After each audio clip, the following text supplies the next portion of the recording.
Hey, Cowboy here. I see you're checking out some of our first season. Excellent choice. Great vintage stuff. Pairs well with steak. Just a few notes. In Season 1, the name of the show was actually Head to Head, a video game podcast. But it's still the same show that you've come to love or will learn to love if this is your first time listening. So in either case, thanks for listening, and welcome to Game Corp. Ooh, hey there. JB here. Just a heads up, this is about to be 2.5 hours of pure unadulterated eggnog-fueled chaos. You've been warned. Oh, and something about the podcast containing narrative elements. Hey guys, sorry I'm late. Wait, why are you under the table? Dude, quiet. Get over here. Okay, what's going on? The boss's grandma got him a Tamagotchi for Christmas again. Oh no.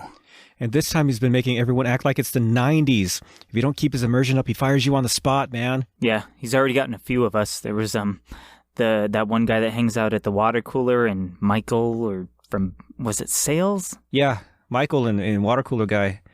We will always remember you.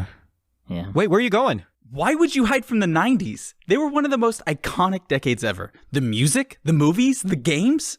We have a chance to live in that world again, and I'm not going to pass that opportunity up. I, for one, am going to go out there and give the 90s the recognition they deserve. What's up? What's up? Listen up, Bud Munchers. You're all fired. Oh, snap! Not. Just came in to tell you, Clouds, that Die Hard's playing in the conference room. Die Hard? It's the best Christmas movie of all time. So much death and chaos and destruction. I expect you to be there or be square. Smell you later, turd nuggets. Merry Christmas, boss. Talk to the hand. It's a 90s Christmas! Yay!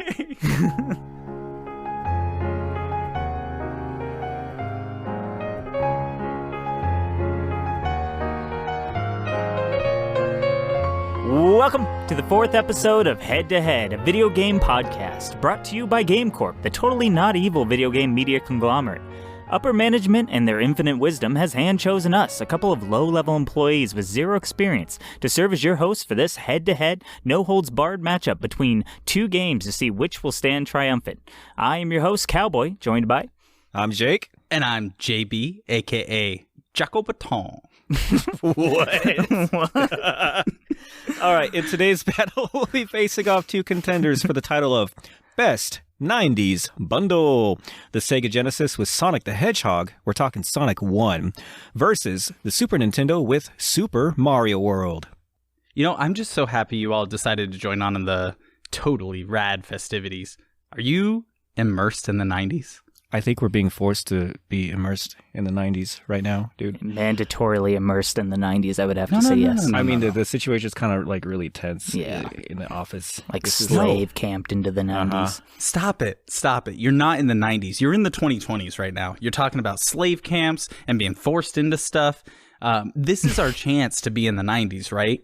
Like, this is our chance. We need to embrace it completely. The golden era of the 90s where the economy was pretty good. And we were kids, and we had no bills. That might take us out of the pressure of the current situation we're in, which is being stuck in the 90s. So that might make it my safe place. No. That's our chance. Feel it, man. Feel it. Close your eyes. I'm feeling it. It's Christmas morning. Mm-hmm. You're in your Ninja Turtle jammies. Mm-hmm. Your mom busts open the door. No, Mama. Not says, the belt, Mama. I'm sorry. I'm sorry. And Mom says, "Listen up, numbskulls." That's You what guys my are mom giving called me me. way too many flashbacks right now. a mandatory Christmas episode or you're fired. Not again. This is a reoccurring theme in my life. Okay. Christmas. Oh, shit. We can't let him 90s. hear that. He will really fire us. Yeah. So feel it, man. It's Christmas morning. Mm-hmm. There's a present. It's in front of you. Okay. Beautiful Star Wars wrapping paper. It's episode 2 wrapping paper, which is, but it's there. It's Star Wars. It's got a bow on it. Open it up, Cowboy. Open it up. Oh. Rip. What is oh my that? Gosh. What did you get? Show it to everyone. It's what is it? Is it supposed to be something specific? I forgot. I don't remember when Attack of the Clones came out, but so it's let's just edit that. But it's, oh my God. You see that bad boy on the front, blue spiky hair, waving finger. It's a Sega Genesis. Ah! Now scream like a little kid. I think you're there, man. I think you're there. I think you're in the mood. I'm there. I did scream a lot when I was a kid. Yeah, I'm here. Incoming pod drop from floor 22. And look, we've been blessed with a drop pod on this blessed day. Speak for yourself. Does Santa send drop pods? That's efficient, dude. He's upgraded. Maybe. Here, hand it to me. All right, let's pop it open. And oh, well, I guess there's only one question. It's only one today. Okay, so this is from Jason in customer service.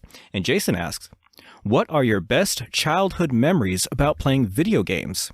Seriously, we need ideas before the boss comes down here and fires all of us. We're begging you. All right, I'm all in for this. I love this question. I have vivid memories. So I was in my grandma's basement, like I mentioned in episode 1, and I had this toy box. Do you remember toy boxes? Like, are those thing anymore? And it was too big for me. So I had to like open the lid, and I would have to move to the side of it to open it all the way because my little arms couldn't reach far enough to get the lid against the wall. How big was this box? It was probably 1.5 foot tall. It came up to how 2 inches lower than my nipples. How small were you? 1.5 feet? That's very small. I was tiny. I didn't break 5 feet high until the summer of my junior year of high school. Whoa. I was a tiny guy, but I had big feet. I remember my junior year of high school. I was like 4'8" or something like that, and I had size 6.5 shoes, which those are really tiny feet. Yeah, that's because you slept in a toy box. But I was tiny. Okay, here's how I know those were bigger. No. I'm wrong. They were size 8.5. They were size 8.5. That's still like a normal average size foot. No, my feet now are 9.5. What are you talking about? Do I have tiny feet? It is. I mean, kind of. Normal. Mine are people a lot called bigger me than Bigfoot. that. People called me Bigfoot. I thought I had big feet. I took it as a source of pride. Fuck. Okay. Well, anyway, that's not all right. the point. We're breaking barriers today. That's not the point. I'm going to have to talk to my therapist about this I later. really want to know about this toy box You're back, you slept you're back in. to Yes. a kid. You're 1.5 The feet toy tall. box. No, I'm like 2.5 feet tall. The shoe box. I mean, fuck.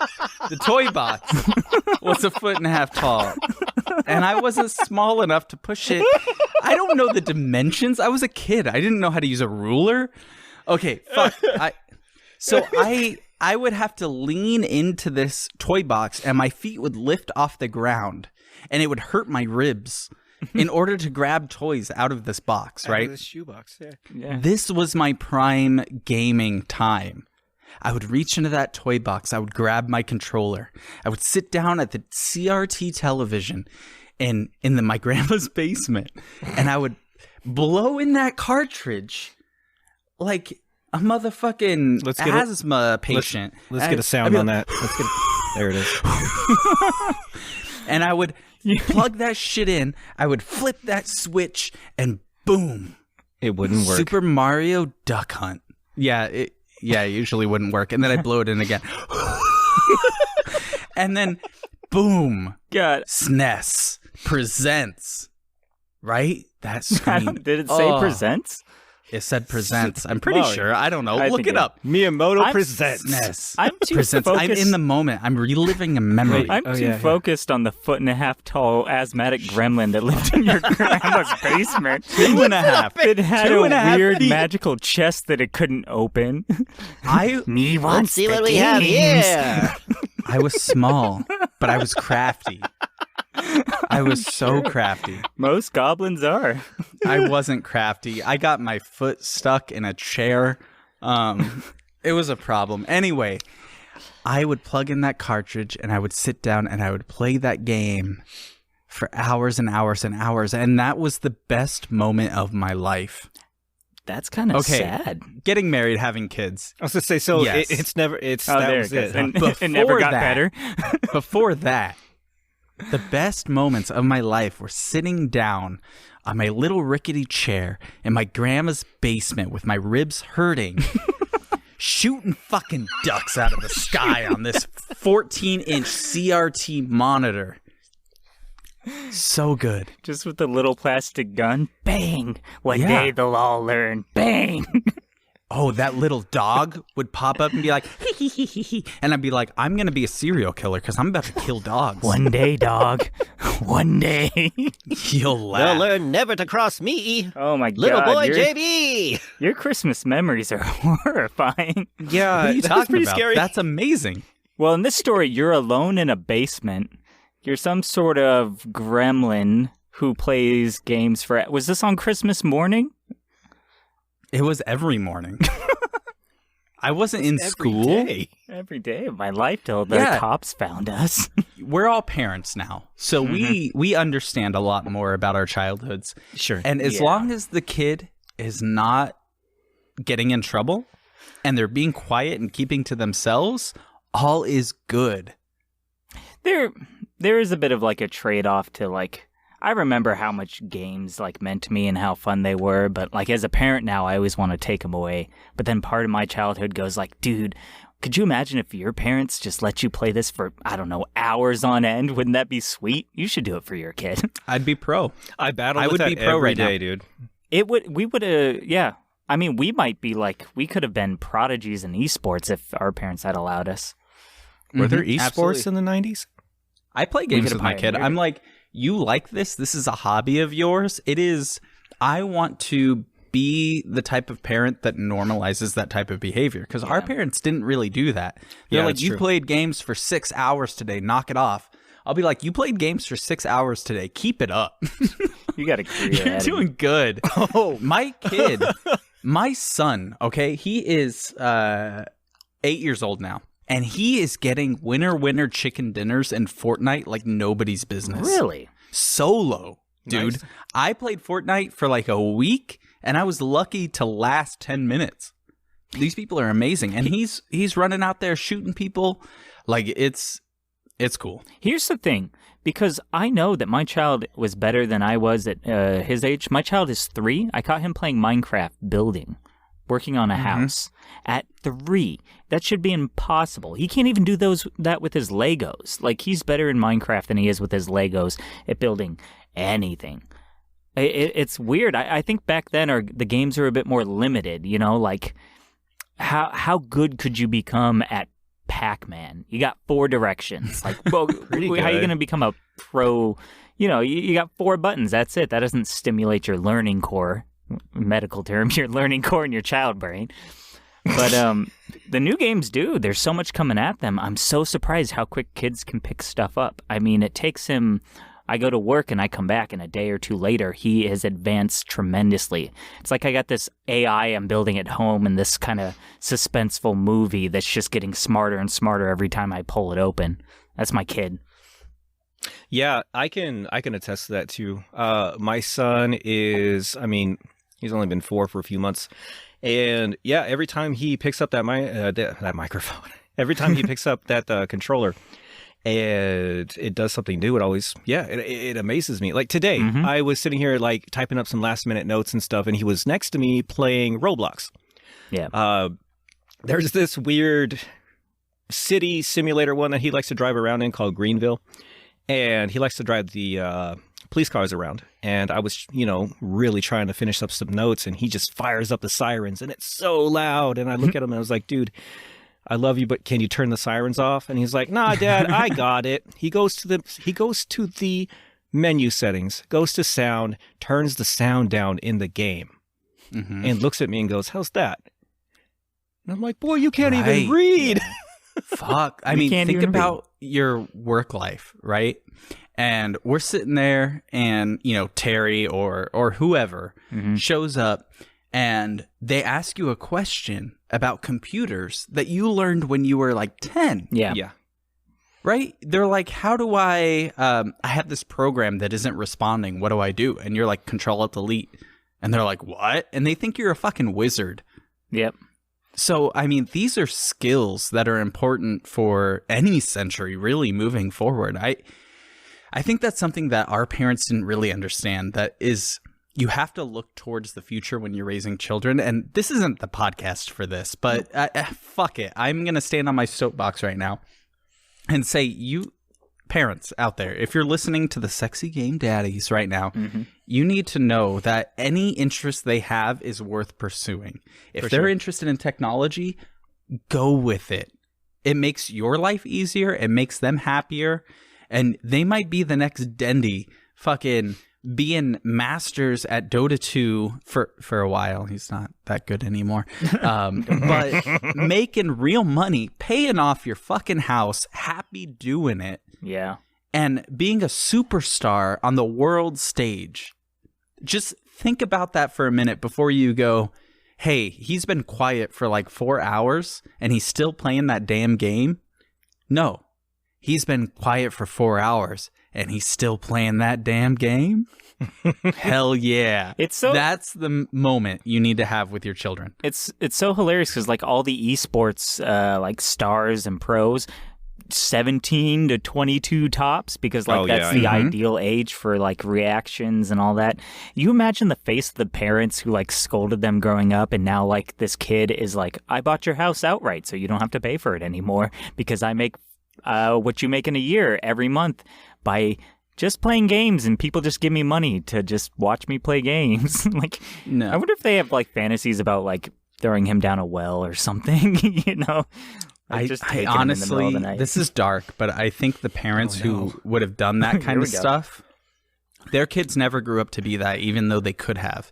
It's the parents that kind of just went, fuck it, I don't give a shit, I'm cracked out or whatever. The shitty parents. Do what you want. It's the shitty parents that raise these kids. And not only shitty parents, of course. There's some parents who understand, right? They think logically and go, this may be an option to make some real motherfucking money, like Butters from South Park, right? No.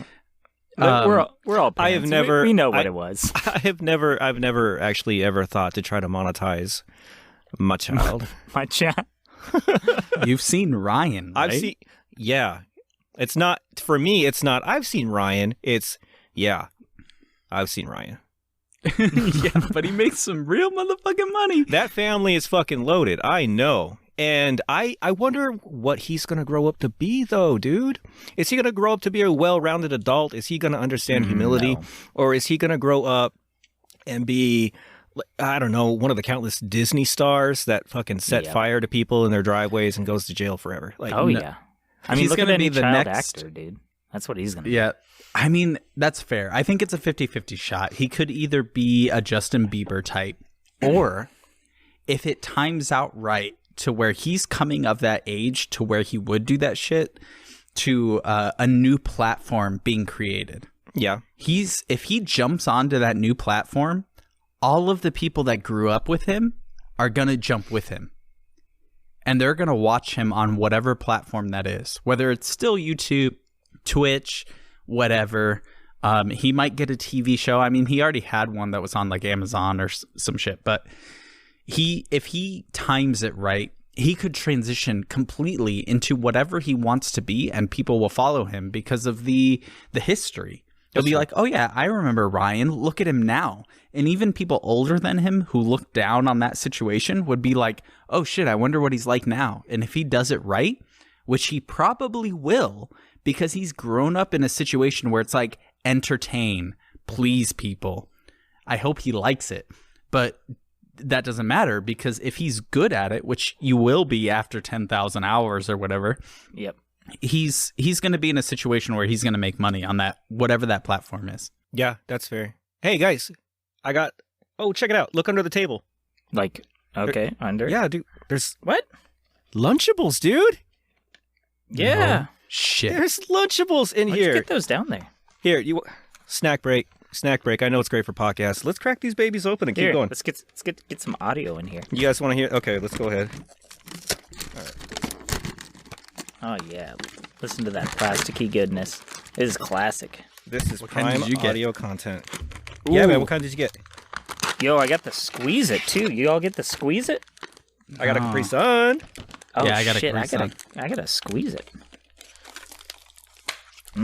This I is got a classic. pizza Lunchable. This is always my favorite. Dude, That's you got basic- the pizza Lunchable. Yeah, No, it's the best. boo. That's basically like coal in your stocking. Really? No, The It's pizza so exciting. Lunchable? It's No. pizza. it's got white cheese and orange cheese, and they taste the same. That's how you know The it's fact good. that though. you have to classify them by color only. Ooh. They call got them a cheddar and Pacific- mozzarella normally. Oh my god, the sauce packet doesn't rip all the way through, so you have to hold it to the side to squeeze it. Oh my god. I took one Iconic. bite and Sunday morning. And I'm I got watching it set up still. Sunday morning and I'm watching Power Rangers right now. Nice. I was about to ask. Yeah, Cowboy, regale us with your childhood gaming memories. Dude, can I tell you the weirdest thing? You know what sanctioned memories are? They're just Sanctioned. Yeah. Is it sanctioned? Whatever. That's like UN stuff. The UN sanctioned my memories. Google the term, whoever's listening. Whatever that is, sanctioned memories. It's these memories that just go under lock and key in your brain and they never disappear. And they just get hardwired. Geez. They touched on that the Pixar movie about emotions. Yeah. Core memories Core is what they memories. called it. Yeah. No, but I think the accurate term, the term that I always heard is sanctioned memories. And I have the one that I have, and I can picture it. I can see everything. It was the announcement of Power Rangers. I was eating Sunday morning, California. Oh, dude. Like the announcement of the first episode? Mm-hmm. Yeah. I do too. Yes. So The same one. I remember sitting there being Cowboy. It's No. what? I wasn't even cowboy back then. I was cowboy. Shut up. Oh, let me go into hypnosis here. Go ahead, I'm gonna go ahead, go ahead. I'm gonna give random details. I was you guys eat your Lunchables while All so right. Here it comes. I'm on a leather couch. It's brown, and there is a bulldog that I had that was named Breckley, but I always just called him Broccoli because back then my speech wasn't that great. I'm sorry for laughing. Better. You got an impediment. I'm sorry for still laughing. It's all right. You What are didn't you, know. King George II? Fuck you. Leather couch reading brunch. But it's like 10 or 11, and so I've got this mess of eggs and stuff, and there was the big screen TVs, and nowadays when you talk about big screen TVs, like this is a normal sized TV, but back in the 90s, that big badonkadonk CRT, the thing was like 5 feet out from the wall because of how big they made these things, how much depth they had. And they were always like hazy and weird. Like they were big, but they were so freaking dark. We're watching that, and then Power Rangers comes up. It's got Rita. It's got, what's the dude with the silver, and he just looks like he doesn't have skin? Lord Zed. Lord Zed. Zordon, issuing those first lines, Alpha, we need some teenagers with attitude. Attitude. I remember, it's a sanctioned memory, and that's like something I always remember, is that coming on. I'm like, what was that? Because it was a Japanese show that got converted over to American. Yeah. So I'd never seen that style of show ever. And so my mind was blown as a kid. It told me what time that it was coming on. I'm like, yeah, I'm like an adult. I'm planning a meeting. I'm blocking out my schedule for when that Power Rangers comes on.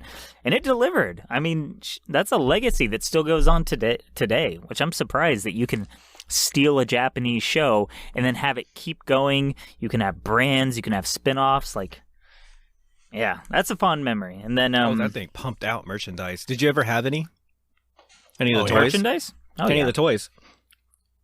I had the morphin time thing that goes on your wrist, giant watch, click it. It's the morphin okay. time. And the little speaker box kind of voice, With the power coins and stuff. I had power coins. I had a couple. I had a couple Rangers. I had the Dragon Zord. Oh, yeah. I had that huge Dragon Zord that came with the knife flute. And I had, Nice.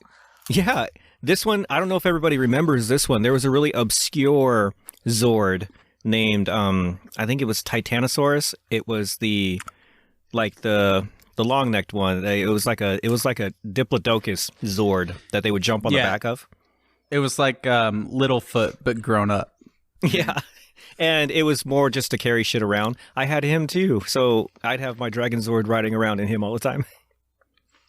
I had the white tiger, dude, where you tucked his head into his body. Do you remember that shit? Like you could transform them from the animal form to the robot guy form. Yeah. The Megazord form. Yeah, No. the White Tiger specifically had both a upright Zord form and an animal form. They didn't all do that. Oh, yeah. No, weren't Yeah. they were animals, and then they transformed into parts, into limbs. Most did. The Tiger Zord But the white guy was and different. the white guy was different. It's the same dude, Tommy. Yeah. So the Tiger Zord and the Dragon Zord would morph into their own smaller Zords, and then the Zords proper would turn into the Megazord. All right, I have a question for you guys, and I want to know, do you remember this quote? Because this quote is like, it's such a staple of my childhood. Get ready for this. Yeah. I really hope you I recognize think I it, am because if not, I'm going to feel stupid. Okay. Have a nice trip. See you next fall. The Power Rangers movie where they surf Yes. down in the air to the Yes. song Blur. Oh my God! it's It's song Star 4 by Scene and Blur. skydiving. Yeah, skydiving, and one of them skydives with what would With you a call board. it? A skyboard? Yeah. Yeah. It's like a surfboard meets skateboard. That It's shit like was so shorter than a 90s. surfboard. How the fuck do you surf on the air? It doesn't make sense. Well, he did it. He did it in a movie. And it looked fucking cool He did too. some sweet It looked cool as spins, shit. dude. I'm not gonna fucking lie. It looked amazing. Yeah, they were fighting. They were in a construction area of a street, and it's the Pink Ranger with her whip, and she whips his ankle, pulls it out, and delivers a 2-line as he does that classic Power Rangers horizontal spin where they rotate like. Have a nice trip. five. See you you next next fall. Yeah. And it even had a whoop noise, didn't it? Mm-hmm. Yeah. Do you guys remember? It was the lady with the bow staff, right? The bow She trips staff. on bow it. staff? Is a whip. Yeah. The Pink Ranger had a whip. I thought it was yellow. No. Trust me, I remember. That's that girl, Kimberly. I would remember. Oh, you're remember you're right. Kimberly. You're Oh, right, Kimberly. Do you guys remember the name of the villain in the Power Rangers movie? Oh, it was the lady with the flying monkeys. No, that's Rita. That's Rita. Go ahead, Lore Master. No, okay. Do you remember what he looked like? The purple oozy guy? Nothing. Oh, dude. yeah. He had the Z's. The guys with the Z's on their chest, right? Those were the putty.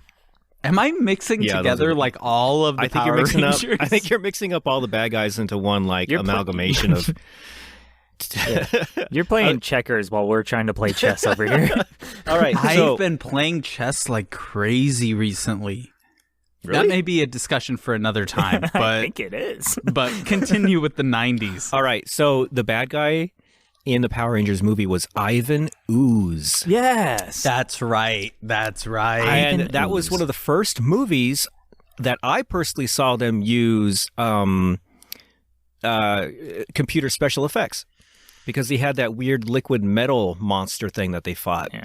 Oh. And also the Power Rangers didn't have spandex. They actually had armor for Yeah, one the shoulder movie. pads, right? No, the whole thing. Like, it was blocky. Like, they had actual armor on, dude. Yeah. I remember shoulder pads. Ooh, They had shoulder pad armor too, but it was all like, I mean, it was plastic. They moved from spandex to plastic, but it looked like they could, I don't know, wreck Was on that a the same- motorcycle now. I don't know. Fair.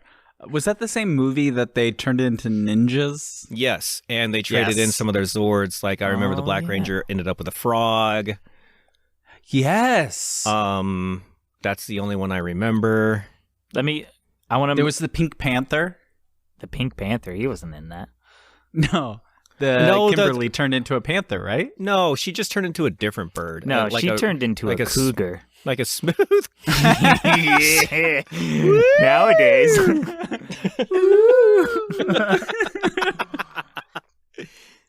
No, that movie was so good. It's the best movie of all time. I remember, so we were moving out of our double wide trailer because we were poor. No big deal. And NBD, guys. We were having a yard sale. And my dad was like, you can sell all your shit, right? Basically. Because I don't want to bring it with me because we don't have a lot of room. And I was like, okay, cool. I'll sell all my shit. But as a kid, I would be like, I'll sell all my shoot. and I would have my friends over, like my neighbors, Chris, Nikki, and Tina. If you're out there, what up? What up, bitches? It's your boy, what Jake. What up, bitches? It's your boy, JB. You weren't their neighbors, Jake. So they would come over and they'd be like, I really want that Aladdin movie, but I don't have any money. And I'd be like, yo, no shit. I got this $5 from the last person who came in. What if I just give you that and you buy the movie because it's $5? And my dad was so mad. He was like, that doesn't make any sense. Why would you give them the money and then you're basically giving away your stuff? And my mom would be like, chill out. We don't need the stuff anyway. What does it matter? And he's like, it matters because we got to make ends meet. You know, we got to pay the bills. And I'm just sitting there as a kid like, oh, I hope I'm not in trouble. Like, fuck. So I did that. I ended up getting rid of my Power Rangers movie for basically for free, and I'm still upset about it. Yeah, you missed that $5. Yeah, movie it was was $5. Yeah, that movie was on Netflix for a little while. I don't care about it anymore, actually. And I definitely, I watched it. When I saw it, I was like, yes, please. I watched the new ones with my son. He watches the ones where they're like in space. The bad guys are in space and they come down, and the Power Rangers are in high school again. Mm-hmm. Again, perpetually. Zordon's got such a hard-on for high schoolers with attitude, right? He's got like a thing for watching them like fight and perspire and, you know. Yes, Jason, another cartwheel, please.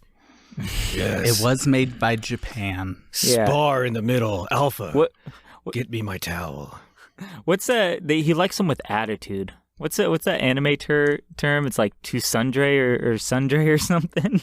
Tsundere, you know, where they're kind of like snotty or bratty. Like, he's like, I want teenagers with attitude. I like a little fight in them. Woof. Woof. Woof indeed. Hey, I'm just interpreting, all right? That came from Japanese culture. And you have to read into that stuff because it comes from somewhere. Everything is repressed in Japan, so it all comes out. All right, we just talked a lot. Jake, regale me with your tales. All right, so I think I'm going to make myself a turbo nerd again because some of my favorite games that I remember playing. Well, first, I can actually relate to the grandma part. When I visited my grandma, she had an NES, and I played Dino Wars. Do you guys remember Dino Wars with a Z on the NES? Oh, with the Z. The one with the Z. I don't. No, not at all. Not the biopic Dino Wars that talked about the Great Dino War of 1782. It's the NES game with a Z, and you were this little dude, and you hopped around and you piloted a Robo Dino, and you killed other Robo Dinos on your way to fight some sort of brain monster. And that game was hard as a motherfucker when I was a little kid. And I played it so much, tried to beat it. I played it as an adult, and it's a really bad game, and it was only a couple levels long, but I never knew that. But to go back to the nerd part, one of my favorite games that I played when I was a little kid was Sim Ant. Do you guys remember Sim Ant? Yeah, by Maxis, dude. Yep. Right? By Maxis, yeah. When I just started to think about that shit. I feel like that one had like a layout, kind of like a chessboard. There was a grid, so there were two There was- different. yeah. There were two different ways to play it. The first one was just a series of levels in different environments. And for those of you at home that have never played one of the nerdiest games to ever be released on PC and Super Nintendo, you play as the protagonist of the Black Ant's hive. You're the yellow ant. Mm-hmm. And you control the yeah. yellow ant, and you help find food sources, and you grow your colony, and you take care of the queen, all the while battling the evil red ants for dominance on that board. And Black ants rule. Black ants rule. And the whole objective was survive, kill the red ants, and proceed. And in the cool, like, different map, like it actually had kind of a story to it because it showed you cutscenes of the ants flying to new places, and it had a really fun song while it was doing it. Cutscenes. Dramatic cutscenes with the ants. They were Yeah. kind of dramatic, dude. Oh my. And yeah, and yeah, man, you would just do it, and you would have to avoid all of these elemental traps.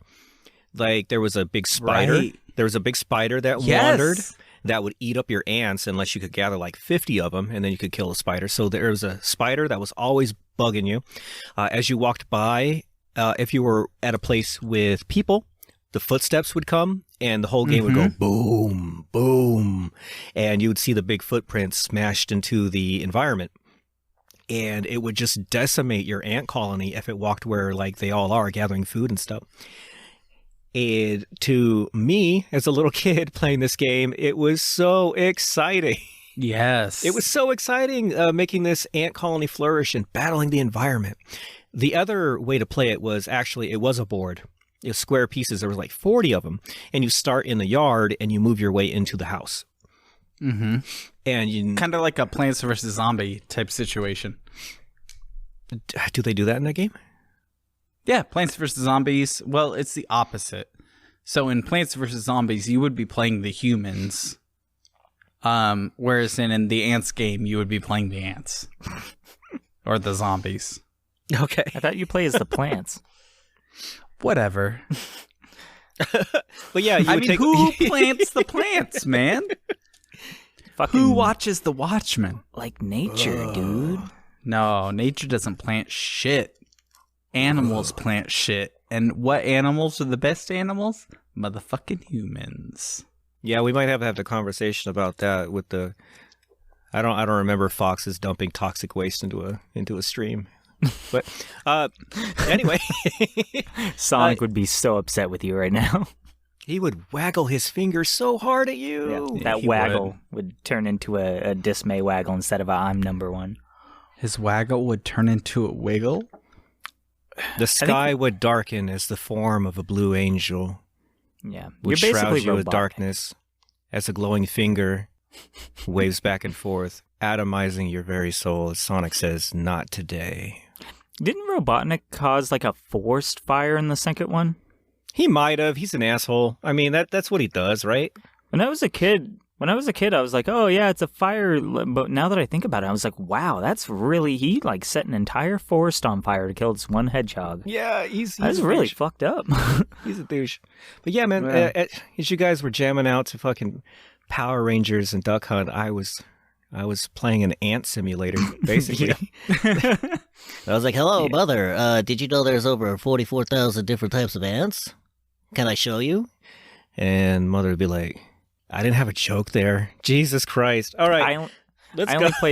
only play the cool ones. I played, in addition to Sonic, like my two favorite games on the Sega, because y'all were probably Nintendo, I was Sega, and I stand by it to this day. Sega was the underdog. Sega was cool. You were that Sonic- bad boy with the spiky hair. Bad Boys all day. You also had one of my favorites. To this day, there's a remake on the Xbox, Toe Jam and Earl. Oh, one yeah. of the greatest. The music in that is so funky. Back in the 80s, like, you think funky now, like that's classic, but back in the 90s when that came out, that was like on point. That would be like if somebody made a trap game right now, you know? That's fair. Like a game, like a trap game with the Lil Toe Jam, you know, and Xan Earl. I That mean, would be there's equivalent. I am not only a game nerd, but I'm also a music nerd. And I think all of us are really. I mean, we've all played in bands. We've been up on stage. We've made albums, right? So one of the things that I have noticed is that Toe Jam and Earl, it has this like funk, right? It has this like funky, dude. It is it's really funky. funky. Oh my shit. Have you listened to Mr. Rogers recently? It's not funk. I don't know where you're going with this. Okay, I'll go with it then. Beautiful day in the neighborhood, a beautiful day for But the neighborhood. Listen to the piano backing Listen to track. that beat, though. Listen to the piano backing track. Some That hats in there. piano backing track is... Would you be mine? Womp, womp, womp, womp, womp. Would you be mine? Yep. Yeah, I'm starting to remember that. Something like that. Yeah, that's It's right. not- He did drop it's- the beat. Yeah, it's not jazz. I mean, it's not funk. It's fucking jazz. And it's not like watered down jazz. It's real jazz. Like real dissonance, real uncomfortability behind Mr. Rogers' comfortable singing. And it's because Mr. Rogers both was a jazz pianist, but also because he was friends with one of the best jazz pianists of basically all time.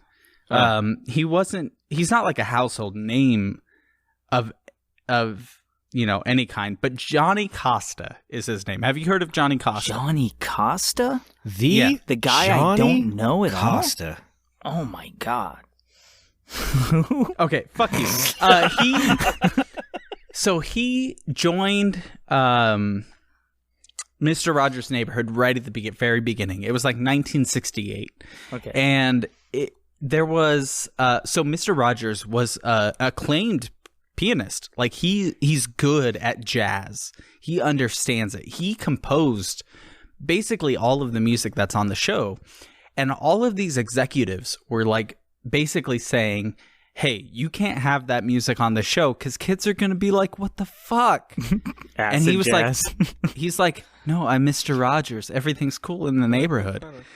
And so he wrote this music. He calls up his friend, Johnny Costa, and he's like, hey, Johnny Costa, one of the best jazz pianists of the current era. Would you like to be on my show? And Johnny Costa's like, how much are you paying? It's for kids, punk. He's like, it's for kids, punk. And my name is Fred Rogers. I'm Mr. Rogers. And I am paying for this out of my own pocket, which is why I have creative control. So, Mr. Johnny Costa, I can pay you $5,500. That is my budget. It was somewhere around there. It was a lowball number, even for 1968, for the critically acclaimed Johnny Costa. And Johnny Costa says, that's exactly the amount. And so this is a big 90s to 2020 situation. He's like, that is the exact amount my kid needs to pay for this year of college.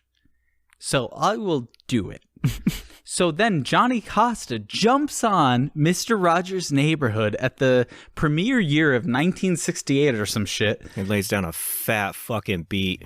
And he lays down this fat fucking jazz beat with this dissonance and all of these fucking minor seventh sus nines. And he's just like feeling it, right? And Mr. Rogers is the one coordinating all this shit. He's writing it down. He's got his fucking quill. I don't know. This is made up. He's got this fucking quill and ink, black ink made from the ground up rhino horns of the fucking rhino he killed last Tuesday. The blood of a And he raven. grinds it up. He grinds it up and he dips that quill in and he writes down D sharp, D. Wow. And it's like, that sounds like shit. And he's like, just wait. And he plays like a minor seventh, I went off sus this nine. And it's like, ooh, that feels good for some reason. So that's Mr. Rogers I don't know and what podcast we're Johnny anymore. Costa. What is this podcast? I'm sorry, but that is my childhood. That got me in. I feel that got me into music. As a little basement gremlin, you were just like, fuck yeah, Fred Rogers, lay down that sick fucking beat. Oh, You're bringing out some yeah, give it to darkness. me, Costa. I was like 9 years, like, oh, my boner. Okay, I'm gonna cut that out. Whoop indeed. My music boner. Cypress Hill, get that the fuck out of here. I got Fred Rogers, baby. I said the hip hop. I feel like Fred Rogers made you do heroin as a child, and you're trying to tell us in a way that doesn't make sense. Are you trying? Did you freebase with those guys? I don't know. Mr. Rogers is good, okay? In conclusion, Mr. Rogers was the sickest trap artist of the early 90s, for sure. So, to answer your question, who was it? I don't even know anymore. Fucking no. So I don't even know anymore. Mr. Rogers. Jason customer Bourne. service. John from customer service. Mr. Rogers' neighborhood. I guess All that's right. technically an answer. Yeah. Yeah. All right. Now, before we move on, we here at Head to Head don't believe ourselves to be the end-all be-all when it comes to passing judgment on video game battles. We are just three guys with a passion for video games and implied violence. So, we would like to extend the gavel to you, trusty listener, to help weigh in on what we call the Audience Head-to-Head. The Audience Head-to-Head is brought to you by RGB Gaming Keyboards. If your keyboard isn't an exact replica of Rainbow Road, can you even call yourself a true gamer? For the last Audience Head-to-Head, we asked, which game series has the more convoluted plot, Metal Gear Solid or Kingdom Hearts? The results were overwhelming, with the winner getting 7 times the votes as the loser. You all spoke and declared once and for all that nobody does confusing as well as Kingdom Hearts. Yeah. Yep. Yep. For this week's head-to-head, we ask coins versus rings. Yeah, that's it. Yep. Coins versus rings. Which are better? You can reply to this episode's post on Twitter or message us directly with who you think wins this battle to help us decide the results. And remember, you can always reply to us using our email, headtoheadpod@gmail.com. That's head number 2, headpod@gmail.com. Also, hit us up on Twitter. We're trying to build that base. It'd be great if we could talk to you guys on there too, man. Well, wait. Do you guys listen? I hear something. You guys hear that? Yeah. No, all I hear is that noise. Yeah. It's the clippity-clop Ew. of cloven hooves on the roof. What do you mean, ew? Just nothing. You don't like... It's Santa! Oh my God. There he is. Ho-ho-hoing. Right there. He's singing a whole song. He's saying no, ho, ho! What's he doing? Oh my God. I hear him! He's saying ho, ho, ho! He's up there. He's shooting a gun? Why is he... He's wearing such revealing clothing. He's singing Shoot 'em Up by Tupac. Oh This is my such God. an amazing First off, soundscape. fuck your click and the clinky claim. I don't remember that Chris song. Klingle. Chris...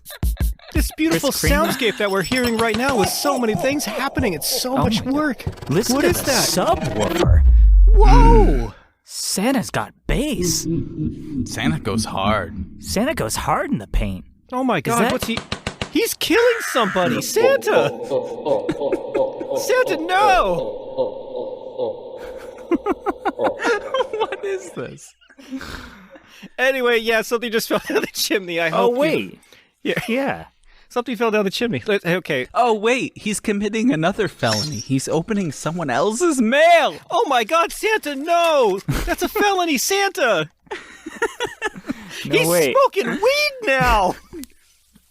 On the steps of City Hall. How dare he?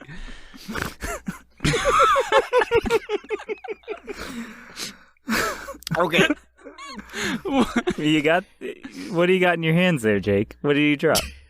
Yeah, it's a package. Don't you edit any of that shit out. Okay, don't you dare. It's a package. All right, let's open it up. Let me see. Now? Oh, it's the... Yeah, why not? Here, I'm going to open it up. Rip, rip, rip. Tear, tear, tear.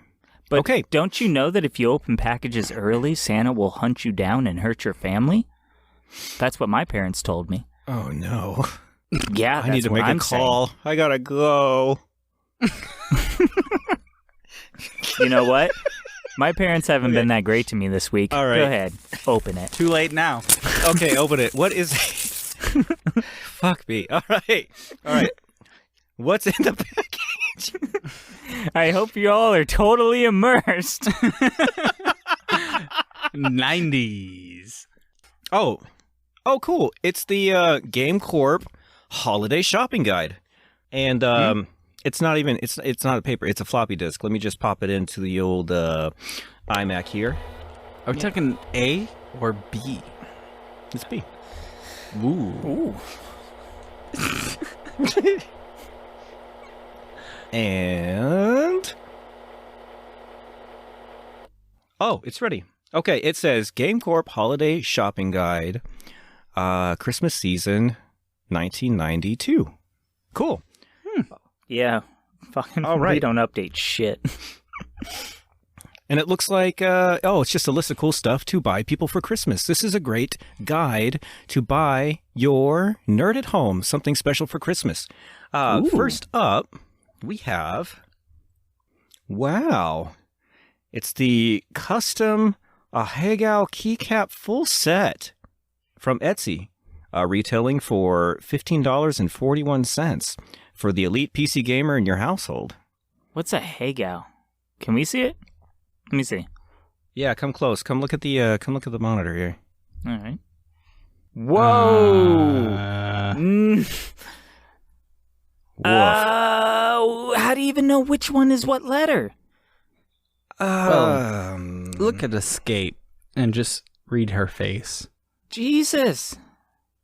It's like that shirt that you always see people wearing when they've given up on their life. And they go to Comic-Con in it. Y'all know what I'm talking about. And they wear, yeah. It's black and white, and there's a lot of faces. It looks like these girls are having a great time. I think they look like they've been exercising a lot. It's the takeaway from this is that it's a lot. It looks like they're. I think they agreed to be there. You know what this is? It's when you try to throw popcorn into somebody's mouth, and you're like, "Hey, catch this." And, like, I assume that you can't see the popcorn. I hope that's what's going on here. Yeah, it's that. But it's like, I don't know. It's like the 7th attempt, and there's a lot of butter on their face because, they keep getting that melted butter smashed all over their face because they keep missing. Every key. It's every key. Every key on this keyboard's got these anime girls trying to catch popcorn in their mouth. What's going on with Caps Lock, though? What is going on with Caps Lock? These lovely ladies. Popcorn. So I guess it's for the popcorn lover in your house, really. I would assume. This goes great with that pillow that they sell that has, girls trying to catch popcorn on them. The full body pillows with popcorn catching girls. Yeah, they'll go great together. This is cool. You can find this, again, on Etsy for a measly $15.41. That's a weirdly specific price point, but yeah, very affordable Christmas gift. Is this going to be on my search history, or is this just on yours? It's the work computer. If it got through the fire, no, it's. I'm sorry, it's on the iMac here, so I think it's okay. It's on a floppy. There's no internet involved. Yeah. Okay.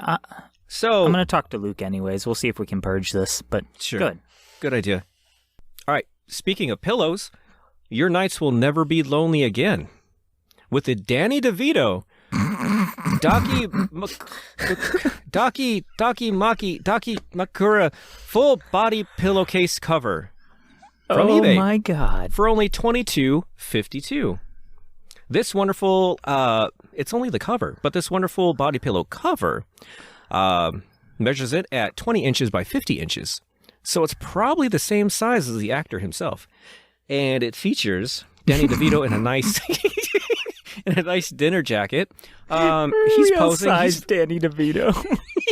he's very confident in this picture. He's like, "Hey, we're going to spend the evening together." He's got the nice glasses on, suit coat.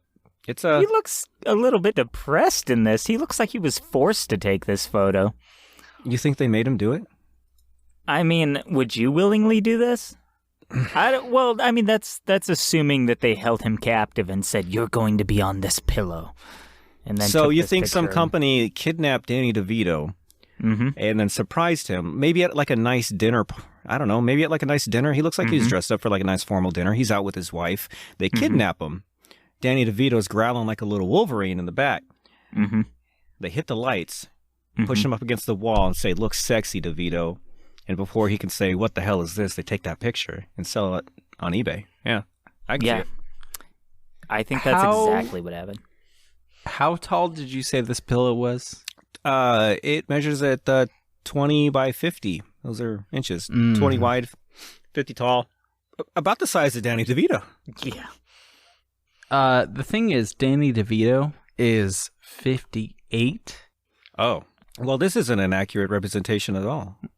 Yeah, his wife is 1 inch taller than him. Really? Rita Perlman? Lucy DeVito? Is that not his wife? Oh my God. Who's Rita Perlman? Oh, that's his daughter. Rhea Perlman is his wife. You're right. And his daughter. I called her Rita. Rhea Perlman. Do you think that do you think Danny DeVito has bought his own waifu pillow and given it to people before? It's me. It's Danny. I'll cuddle with you every night. Hey, I know you can't get around me for Christmas, so my daughter who is 1 inch taller than me, I got you this pillow, so you can always have me around, you know? That's what Danny DeVito sounds like in my head. It was great. I think we're going to explore that for future episodes for sure. But all right, up next. Can I say that go ahead. I didn't want to spoil the surprise, but here's the thing. I have a theory. I think in the future, even if it is by my hand, I think everybody should own a waifu pillow. I think that should become a thing. I think everybody should have their waifu. With a real authentic waifu on it, or just like anything you want on it? Anything, but anything could be your waifu. Like, let's say you're super into Game of Thrones, like the dragon from Game of Thrones can be your waifu. It just becomes your form of expression. Your way of saying, like, this is what matters to me. I think everybody should order. You can do custom waifu pillows online. Whatever you love, whatever you're passionate about, whatever your hobby is. Let's say your hobby is ping pong. Get a ping pong waifu pillow. If your passion is Mario, get a Mario waifu pillow. And I'm sure they have the type you're thinking of. So you could probably get that. But it doesn't have to be that. You wanna make it mainstream. You want to make it okay. I want it to be okay. Sometimes you need to take what you love in life and have it comfort you in times of need. So when I have my Star Fox waifu pillow, that's not weird. I need it. All right. So up next, capture the magic from the scene in Jurassic Park where the Triceratops had massive mud butt. With this Jurassic Park Triceratops 1/10 Deluxe Art Scale Limited Edition diorama statue from Big Bad Toy Store coming in at a measly $1,014.99. This 1/10 scale, I guess, replica that you throw up on a shelf for $1,000. You too can, I guess, revel in your favorite characters from Jurassic Park. Can you even throw this bitch up on a shelf 1/10 the size? How big is a Triceratops? That's a really good point. It's 1/10 the size of a 2,800 pounds, about 8'2". I'm about to fact check them. Triceratops are 30 feet. That means this thing is at least 3 feet long. That's long. This thing is humongous. This is a 3-foot statue of a Triceratops having diarrhea while two humans hug the face of it. This is the fucking Triceratops. Man, these character models are good. That's the girl from Jurassic Park. Yeah, to a T. This is stunning detail. And it's got the guy, and he's got his head on the belly. Yeah. And again, so if it's 3 feet wide, he's at least like 1 or 2 feet tall. Why did anybody make this? How did this make this through several approval processes? I think this would be an amazing thing to have on your coffee table. Like a talking piece. Some people put magazines or some piece of art. I don't know. A 3-foot, probably intensely heavy, probably made out of, I don't know what you'd make this out of, stone, fucking granite, mud butt triceratops. Can we put these in the podcast liner notes? Because I cannot be alone in seeing these things. And Oh, absolutely. I'll post these things up on Twitter. my God, dude. I mean, if reality wasn't already broken for me, the fact that this exists just makes me so much less certain of what we live in. Jesus. All right. The girl in the back is just terrible. She's just... All the rest have great quality, and I don't know what they did to her, but she looks terrible. It's the blonde child in the back. It's great. It's terrible, but it's great. All right, what do we got? So up next, now you too can say, "I'm sorry, John. I must feed John," in style with the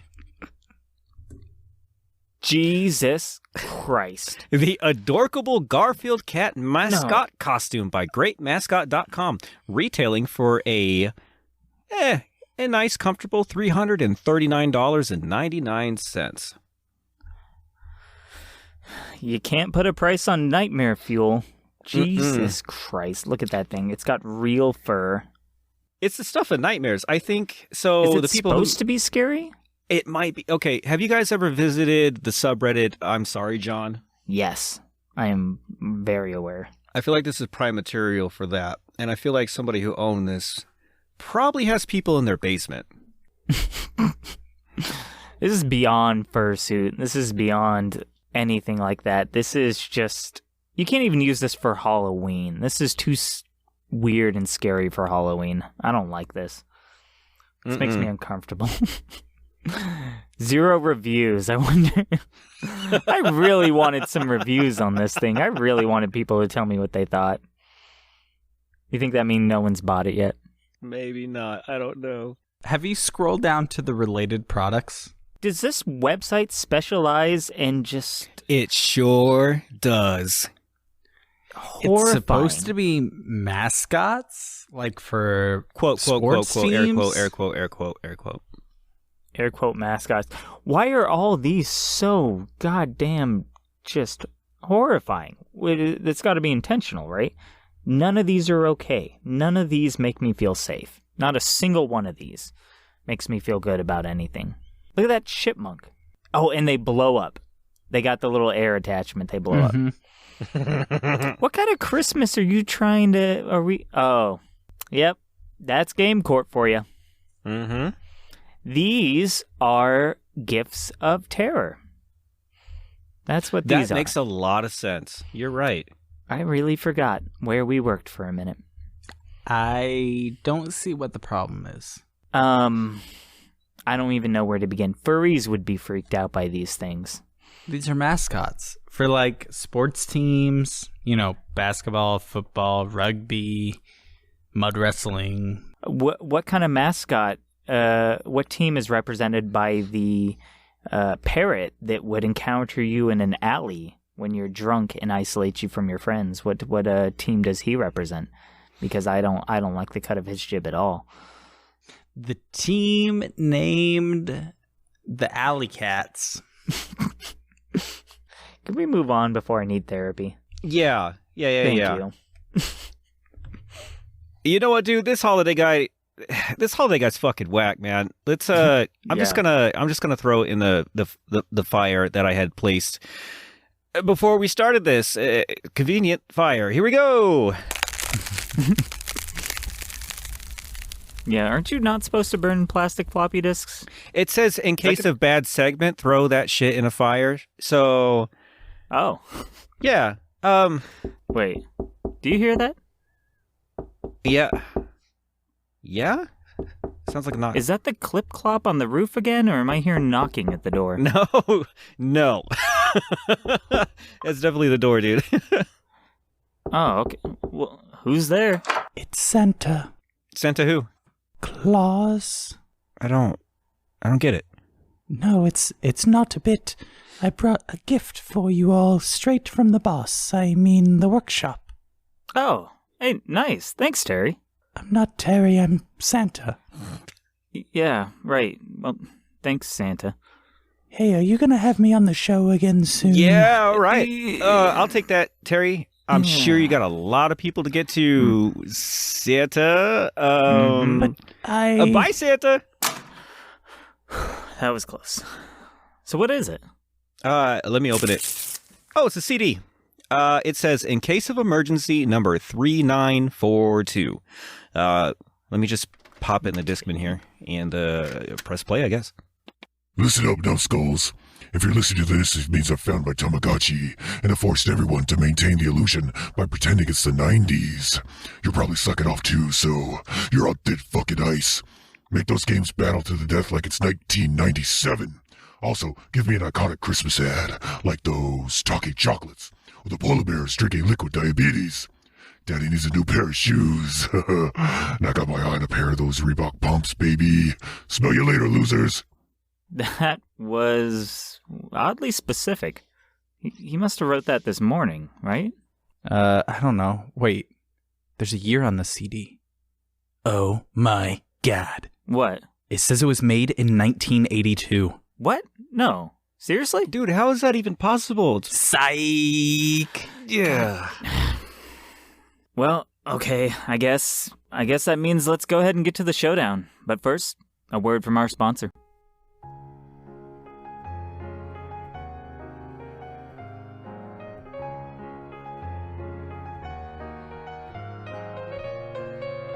Hey everyone. Usually a pre-recorded ad would go here, but we wanted to take just a quick break from the obviously A+ comedy gold that we dish out each and every episode, and send out well wishes for this holiday season. We all know 2020 is not what anyone expected it to be, and that in itself is an understatement. To those that have lost their jobs this year, to those that have felt especially lonely this year, to those that feel beaten down by society, and to those who have lost loved ones this year, we feel for you. The three of us understand that for a lot of people, video games and lighthearted silliness are outlets that help deal with the more serious aspects, especially in our new day-to-day, and we hope that what we've created can provide a bit of respite from that. To all you wonderful people out there listening in, we wish all of you a safe and happy holiday season. And remember, we're in this together, so let's laugh together and let's overcome it together.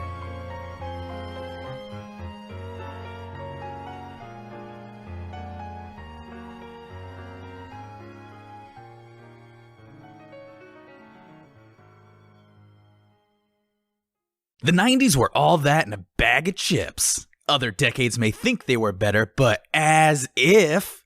The 90s were DaBomb.com, home skillet. Our two games for today's showdown are fat, fly, and make you want to say booyah, but only one can reign supreme in today's head-to-head showdown. The first contender in tonight's matchup is Sonic the Hedgehog on the Sega Genesis. Before the ear-shattering startup of the PlayStation 2, before the memeable xylophone of the GameCube, there was the one that got it right. Sega! Those sound waves hit your eardrums and synapses start to fire, adrenaline flushes through your system and anticipation builds just before, bam, you see him. Popping up into view from lacing his kicks is Sonic the Hedgehog, waving a single finger at you as if to say, I'm number one, and you fucking know it. Leave Mario to the babies, cause this was the 90s game for cool kids. Fresh red sneakers, spiky blue hair, and edgy synth-pop music, and running away from your problems. That was the 90s personified. To me, Sonic was the OG pimp of early gaming. He was obsessed with having too many rings, he had a foxy companion always by his side, and he was all about the shoes. Plus, he was busted for running a prostitution ring, I think. While Mario was stuck under Toad's sink trying to figure out why the Mushroom Man-child would take a Duke into a garbage disposal, Sonic was a hot youth out in the world making a difference. He always was ahead of his time. You get it? 'Cause he's fast, huh? Yeah, you get it.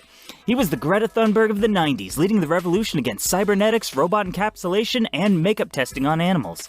Sonic represented nature and the old ways against the always advancing, uncaring technology and the monopolizing corporations, like Nintendo, wink wink. And no, it's not at all ironic that he did it through video games, which contributed massively to the plastic industry in the 90s. All right. The bad boy of early 90s gaming, Sonic the Hedgehog, specifically Sonic 1. Now, I'm going to throw it right to you, Cowboy, because as I understand it, JB and I, we were the Nintendo fanboys. We both had the Super Nintendo. I didn't even get to really play Sonic as a kid. I only got to play it as an adult, so I don't have a lot of nostalgia when it comes to Sonic. So, man, how does Sonic make you feel? Well, yeah, you didn't get that you didn't get that hit from it when it first was like fresh on the scene, like when Sonic landed. I mean, Mario, like I said, Mario was the baby game at the time. Sonic landed with those fresh kicks, with the level designs, the speed. I mean, it was the coolest. Like, that's the only way I can put it. Sonic to me, and the Genesis. The Genesis had a name. I didn't even know what Genesis meant back then. Because, like, you knew Nintendo, you knew what it was, and you knew what Super was, but what the hell is a Genesis? I think it just sounded cool, dude. Like, it sounded biblical. Right? Because this is what I remember about Sega, because I never even got to own one. I briefly got to play one whenever I would go to, like, family members' houses and stuff like that. But Sega always felt like the bad boys console. It was. Like, it was fucking black. Black. Yeah. Nothing had been like that before. Well, I mean, I think the Atari was black with like wood panels and stuff, but it was sleek. It looked cool. And yeah, a lot of the games that released on it had that bad boy visage. Like it says it all in the title, dude. Sonic comes up wagging his finger. Like everything you said about it is true. This is the game for the kids who push down people who played Super Mario World. And every like game's title on the cartridge came with like that explosion clip art behind it, you know? Like all of them, every title came across like this yellow or red, just spiky balloon, you know, behind it. Just, you know, no matter what it was, it's F-Zero with an explosion. Like that was Sonic, or that was Sega. Did you play any Sega, JB? I similar to Jake, I never owned a Sega, so I played it at friends' houses. I had a neighbor growing up who had a Sega and had all of the best games. So, you know, of course Sonic, but not just the original Sonic. He had like Sonic and Knuckles, where I think it was Sonic and Knuckles, but it had a special slot in the game where you could plug another game into it. That shit was wild. Blew my mind. You were supposed to plug, so what I think that was, and I heard a little bit about it, but you were supposed to only plug Sonic, but you could plug other games. Because what it was basically like the early version of DLC. Yes. Like, wasn't it? Yes. You could take Sonic 1 and 2, and it would basically inject Knuckles into those games. Right. I mean, that's, how fucking rad is that? That is the first DLCs. Sega did DLC back before like anybody knew what it was or like hated it. Like, we loved it. Yeah. Did that cost or no? Yeah, that had to cost. That was like what, an extra $10 or something? Throw on the Knuckles. No, I mean it was the game. Sonic and Knuckles was a game. I think it was Sonic 3, right? Or was it after 3? I don't remember. Oh man, I don't remember. But Sonic and Knuckles was a game. It was a game in itself with its own story and everything. But it also came with that really cool feature. But tonight, we have to focus on the game that started it all. Sonic and Knuckles. Yeah, because all those cool features. We're not thinking about the cool, crazy patch that Sonic and Knuckles threw in. We're not even thinking about being able to press down and like spin dash. You couldn't even do that in Sonic 1. No tails, no nothing. The original Sonic. I played it again, obviously, and I was a little like, no, I'm missing something here. He could always spin dash, right? Sonic 2. Yep. Sonic 2. Sonic 2 introduced several new mechanics like that. That is something that I wanted to touch on. I guess specifically with you as well, JB. I was kind of taken aback a little bit because I did play more Sonic 2 in my life than Sonic 1. I think this was my first time even playing Sonic 1. And really? Yeah. And a lot of those things were missing. I'm used to Sonic 2. Sonic 2, the level designs, they were similar enemies. They felt a little more cohesive, though. Sonic 2 made you want to go faster. And the level designs accommodated for going faster. Did you think Sonic 1 accommodated that going faster that much? Not in the same way as Sonic 2, Sonic 3, Sonic and Knuckles. Those other games, like, they really leaned into the gotta go fast style. But Sonic 1, you could go faster than any other game that I kind of think about during that era. Like Mario, you were so slow compared to Sonic. Yeah. And it was revolutionary. Yeah. And Sonic, especially the first couple, I don't know, like Green Hill Zone, right? The first 3 levels, depending on how you take your route, you can go through the entire thing with never slowing down. Yeah.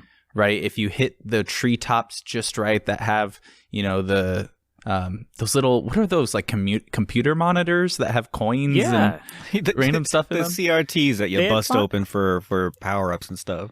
Yeah. And again, Sonic hated technology, so he was destroying computer monitors to free what was inside. Yeah. That's so weird. Which didn't make sense. It's super fucking ironic that you're playing a video game. It's like, destroy your TV. Yeah. I can't play you. It doesn't make sense. I want to point out that also going fast wasn't just no game had done that before, because they didn't think of it. No game could do that. You're talking about technical limitations of the consoles, too.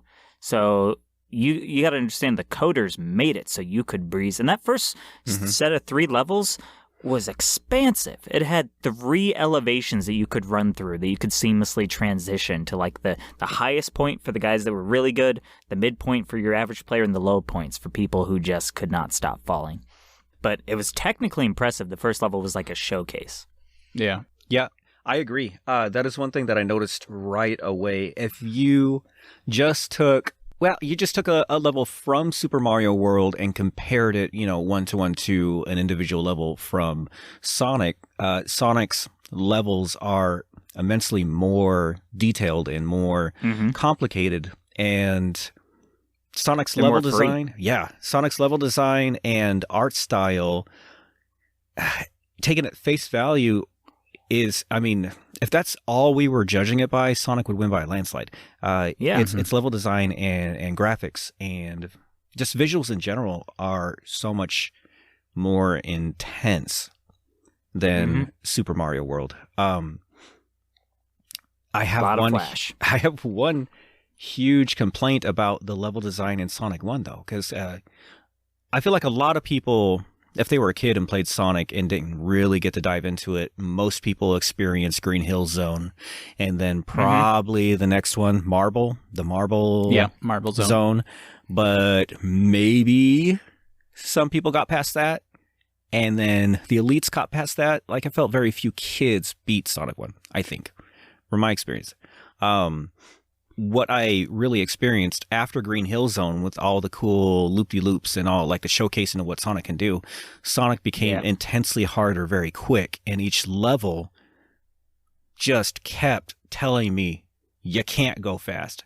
You can't do this. Every single slope that I hit had like a surprise saw blade or something that would come and get me. Like every single time I wanted to do something cool, the level was like, fuck you, guy.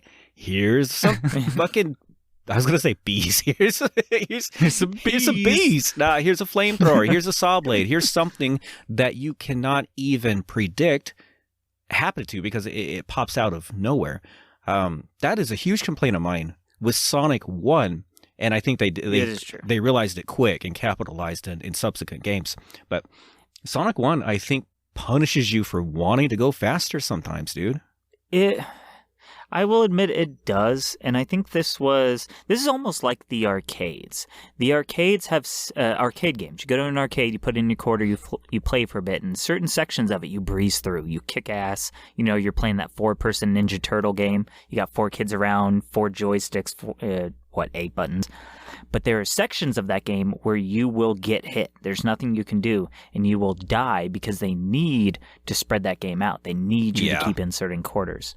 So this, in my theory, happened with Sonic. They needed to slow you down. They needed you to get hit. They needed you to die because they needed to spread the game out. They put all their eggs in that first basket, that first 3 levels, and then they had to pad the rest out, which I'm a huge Sonic fan, but I have to admit what's true, and that's kind of what happened. The game, for telling you to go fast, punishes you for trying to go fast. Mm-hmm. So I you're noticed in completely right. Marble Zone that there's all of these different things that are trying to slow you down. Yep. So like Yeah. maybe you have to wait for a door to open up so you can go through it, or you have to go across the lava, so you need to wait until that platform shows up. Slow moving platforms across the lava that you can't go fast. You have Yep. to stand on them and wait, and they're so fucking slow. There's There's an interesting thing with Marble Zone. So of course, with something that you got to go fast in, like Sonic, I decided to look up the speed runs of the game because I haven't looked into them in a while, and I saw in Marble Zone there's like this out of bounds speedrunning trick you can do that lets you finish I think it's Marble Zone 2. Yeah. You can finish it in like 7 seconds or something crazy like that. Yeah. 17 seconds. So I spent a day. Well, it didn't take that long because it's fairly simple, but probably like 30 minutes to be able to do it the first time. And so I think the speedrunning community is agreeing with our assessment of Marble Zone that you're being slowed down too much and it's hindering, and you want to beat it faster. So they found ways to break the game in order to get it done as fast as possible. There's no point in speedrunning it because you can't. You're bottlenecked heavily. So, if you're trying to do it without glitches, yeah. I was actually going to ask you about that, JB, because you were actually sharing a video of you trying to speedrun and play with the glitches and stuff that are spread throughout the online community. There was that one. Is it the same one that you're talking about where you had to stand at the edge of a platform and just catch the right frame and it like slingshots you across the rest of the level? Yeah. It's a pixel perfect trick, which this is my first time ever doing one in a game for speedrunning. And you have to you have to watch it and get your foot perfectly on this very specific pixel. And then you push into the wall and jump, and you have to jump on frame 2. So there's like a frame perfect trick. So you have to like push over, and then 2 frames later hit jump, and then you teleport to the right, and you just are constantly flying against the screen. And then at some point you hold left, and then I'm not sure if I'm remembering this correctly, but you hold left and you'll end up immediately finishing the game, basically. That's so wild. Or that map. Is there people that for hours just push themselves against walls and I think so. crevices and cracks, and like, how do people discover these pixel perfect, like 32-step process? It seems impossible. I don't even know. I think when you go back that far, like the Super Nintendo and the Genesis, that's the 16-bit era. There's a lot of weird like memory glitches that you can play around with the games in that era. I don't know if it's what's happening in Sonic, but I can compare it to Pokemon. I know that there is little tricks you can do whenever you make certain commands and start breaking the games, and you actually start editing code that way. Yeah. Like you're injecting code into blank slots that makes the game do things. So I can only assume that's what's happening with these games as well. I think a lot of that, that was just the way to do it in that era, is find those glitches that injected just the right amount of code to just slingshot you to a different part of the game. Yeah, you basically like overstep a certain amount of code. You get like some extra code that gets pasted here, and then you do certain steps to get that code to generate to a different code. And it's neat, dude. I mean, that's neat that you have to do a certain series of step, and you're altering the code in a very specific way to get what you want. I mean, that's pretty damn neat. I'm gonna admit that. Did you guys have a favorite level in Sonic? Dude, I will tell you right now, best music, most fun casino level every time. That's Sonic 2. I mean, yeah, I'm pretty sure that's Sonic 2. It's in 1. It kind of sucks. I'm going to admit that. This entire segment is painful for me. It sucks in 1, but it has it. It fucking has it. It's got the bouncy things. It's got like lights. That's that one. See, that concept was done really well in Sonic 2, and I know what you're talking about, the casino level. In this one, it had the pinball bouncers and stuff like that, but it was it was the precursor to Sonic 2's badass casino level. I know what you're talking about. I don't remember the name of the zone though. Light something. Starlight Zone? Is that the one you're talking about? I think you got it. That sounds right. I got a more of a... Yeah, I get what you're talking about because it has the same sort of feel. But it's more, to me, like a urban... Like it's a cityscape. It's a cityscape or in Sonic 1. It might be Spring Yard. It's Spring Yard. Spring Yard. Yeah. Yes, it's Spring Yard. That's the... And I want to say this about Sonic. They were going up against a massive company. Yep. And I want you guys to know, at the time, Nintendo did own 90% of the gaming market. Yeah. They were huge. I mean, you're talking David and Goliath. And so you have Sonic going up, and maybe the first game wasn't all that great. But it cast the first stone, you know? To keep with the parable or whatever, you know, the fable. And I think... It's great in that it was the giant shoulders on which the other games and the other Sonics had to stand on. So without Sonic 1, you didn't have Sonic 2, and Sonic 2 got it all right. Yep. But I think all that credit should go to Sonic 1. That's just me. Okay? Do you guys know... Sonic 1 gets all that. So, do you guys know what the original pack-in game for the Genesis was? No, but I want you to tell me, Lore Master. I want to hear all this. It was Altered Beast. No shit. Yeah. Was that the fighting game? Altered Beast. Altered Beast, that side-scrolling brawler where you get bestial. Yeah. Leaning real hard into that edge that Sega wanted to capitalize on as well. It wasn't fun-loving Mario. It was Altered Beast. But they realized quick that they need their own mascot, right? They need something that can... I guess, generate the same type of hype, the same type of love, the same type of nostalgia. Altered Beast wasn't going to do that. People aren't going to have fucking Altered Beast shirts, like, and Altered Beast plushies. Getting that for Christmas under your tree as a kid. Rise from your grave. Coming out of your present. So, yeah, they leaned into Sonic for that. So they took Sonic and made it their mascot, their flagship franchise to specifically compete with Nintendo. They had a contest. Yeah. Contest or they set out and they had tons of people, artists draw and come up with a new character. And this guy in Japan drew Sonic, and he was just like, "Here, this is what I think would work." And that was it. They didn't do any planning. They just crowdsourced. They crowdsourced Sonic. And oh my God, he had a weird original name. I'm gonna look it up. But Sanic. No, it was something. It translated to something Hedgehog. Fast Hedgehog. It was something. Mr. Needle Mouse. Needle Mouse. There it is. Mr. Needle Mouse. Can you imagine if we were talking right now?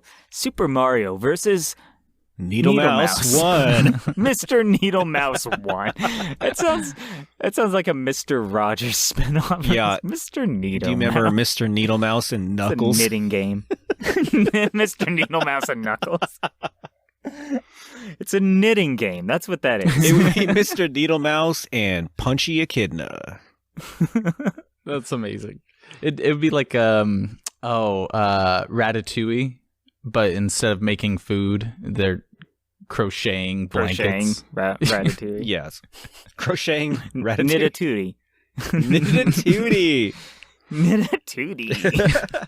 Okay, so I want to touch on this. Back in the day, these games, if they didn't explicitly throw it to you as in like dialogue boxes and things like that, all of these games came with the coveted instruction booklet, which I sorely miss. The instruction booklet also contained a lot of like the story and lore elements to a lot of these games. They had to save space, so if it didn't make sense for like Sonic to walk up on screen and then blast you with a huge speech box saying, "It all began on this day," it didn't make sense. Like at the beginning of Mario.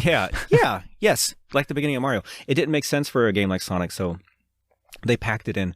Do you guys know the story of Sonic 1?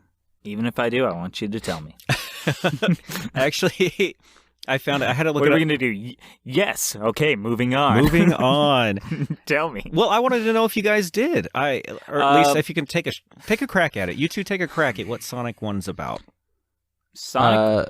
Sonic is in the forest, right? And all the forest animals are being taken and replaced by robots that are evil. Well, they're being encapsulated. They're because when you kill the robots, the little bunny pops out. They do a little hop up and then they disappear off screen. So they're inside the robots. Oh, that's a good point. Which is like fucking wild. I have never seen any game do that since then. Where they put a puma inside of a what do you call that? Like a fucking drill bot or something. Yeah, inside of a suit. You know? So they're like using the life cybernetically. energy of the animals to power the machines? No, I just think they're fucking in there.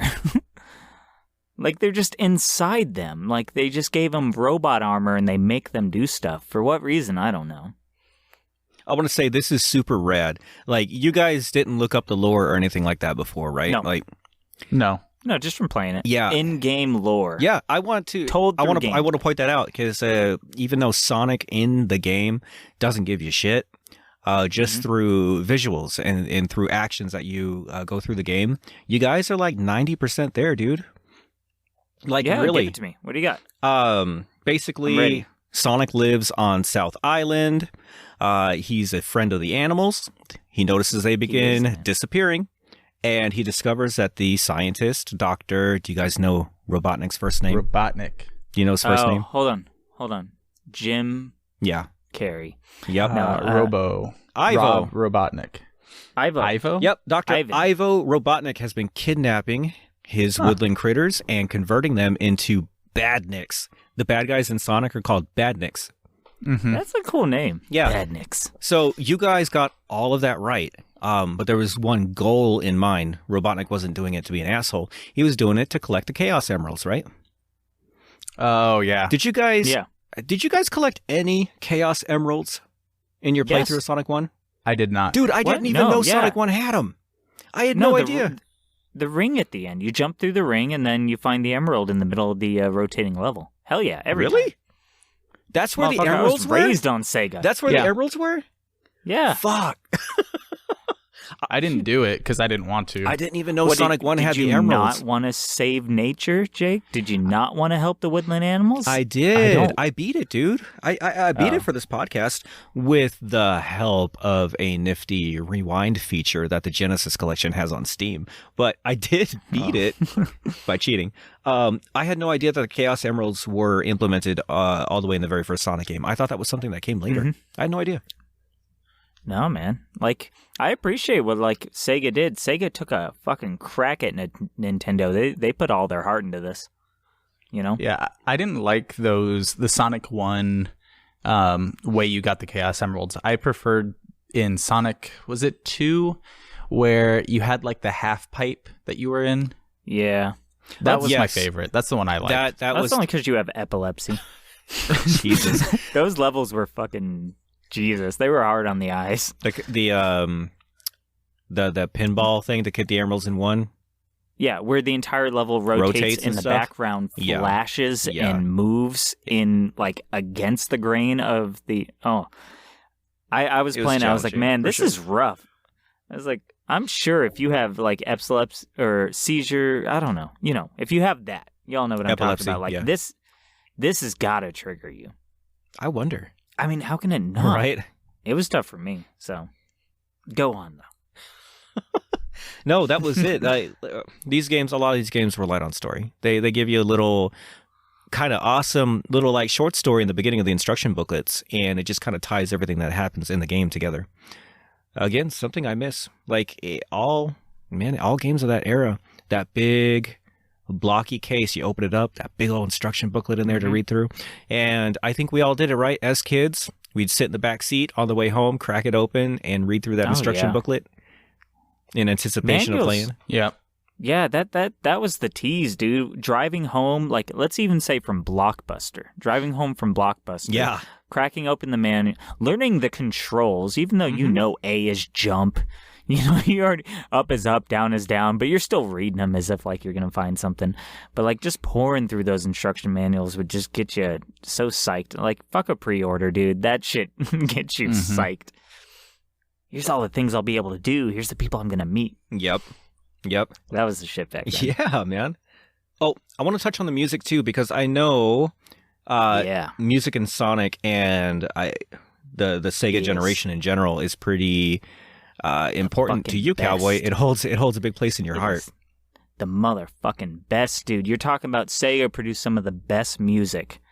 You got Sonic itself is a fucking treasure. The music in Sonic is amazing. I don't care if everybody like knows the main Mario theme. That shit's bossa nova too. I don't know if you notice, but that's like samba bossa nova music.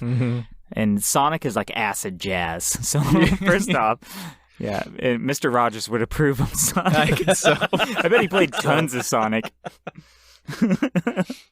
This fucking Hedgehog is wild, man. But that my favorite game again, Toe Jam and Earl, had the best funk out of any game I've ever heard. Yeah. Even coming through like a MIDI or whatever they used, a MIDI and 8-bit, music driver. That shit, even today, I haven't heard like remixes of that still are an improvement. That shit was so funky. I still listen to it. It's funky as hell. And a lot of the tracks, actually, I think probably all but one or two in Sonic 1, the bass line is funky as fuck too. It's a lot of fun to listen to. But I got one critique. Sonic's main theme, the title theme, is only 9 seconds long, dude. What? Yeah. Really? It's 9 seconds long. Well, that's a title all it screen. gives you. That's not. Super Mario's very generous. Very generous with their title screen. Are you making Super Mario last longer? You going there, Jake? Yes. I just that's a big criticism of Sonic's music. The title screen, 9 seconds long. It gives you a little jingle. He waves his finger at you, and if you don't hit start fast enough, if you're not going faster, it fucking goes to the pre-recorded like playing the level like previews and stuff. Yeah, it's like if Sonic you don't want to play, what the hell are you even doing here? Yeah. You with Sonic, you got 9 seconds. Yeah. You do what you can with your 9 seconds, and then he's done. Yeah. I would say Sonic only has 2 real iconic tracks in it, too. That would be the title screen and Green Hill Zone. If somebody played any of the other zones tracks in the wild, I don't think a lot of people would recognize them. Yeah, that's a good point. Yeah. But again, Shoulders of Giants. Sure. The casino levels from 2 were fucking some of my favorites. Like, bump, bump, bump, bump, yeah. bump, it inspired. Oh, yeah, the casino level? It was great. I know that one. Shit, even I know that one. Yeah. Yeah, I think it's fair to say Sonic 1 is definitely, it's the predecessor. It inspired so much more in the Sonic franchise, which I guess it would because it's the first, but it had so many things that were just not quite there. But it only took one game to get there. Sonic 2 is a blast. And then, like, just the overall, like, feel of the Sonic game. Like, I know maybe, to me, the gameplay may not have been as refined, but it was about what they did. Sega was renegades. They were going against the big corporation. They were producing a game that said, hey, you're this guy, you do what you want, you take the route you want, you break free. You get away from the big corporation that is controlling your route and telling you, this is what you got to do. You ain't just going right. You're going right and up and down. Yeah. Yeah. And Sonic was a way for them to say, we can do more than that. That's true. You can be more. You can do anything. You can go fast. You can go this way. You can go that way. It's so inspirational. Like kind of. It was. It really was. It was like how Minecraft revolutionized. To me, it may not have done it through the game, but I think it planted the seed. I'm very passionate about this. I think the Sega, Nintendo was amazing at what they did. They had a formula. They had it refined. They were technical wizards. But I think Sonic came in and said, chill out, bro. We can do anything. Right. Get away from your formula and try some new shit. Try getting wild. And I love him for that. Even if his games went right in the fucking dumpster after that. And, Oof. and he sees a lot of fanfic and fan custom-made artwork. I feel using like a lot of these. Yikes! I feel like What happened, Sonic is one of the Disney Channel kids who didn't get it right. Oh my god! Yeah, let's make a animal with like human features. That'll be cool. People like that, huh? What's that? What's a furry? What's yiffing? I don't know what that stuff is. That's not invented yet. That won't bite us in the ass about 5 years later. That's not even invented yet. Sonic, they did you dirty. Everyone did Sonic dirty. So that is the Sega Genesis with Sonic the Hedgehog, the bad boy console and game, but it struggled with some poor implementation and missing features that we've come to love and expect from the series. Cowboy, why don't you introduce our next game?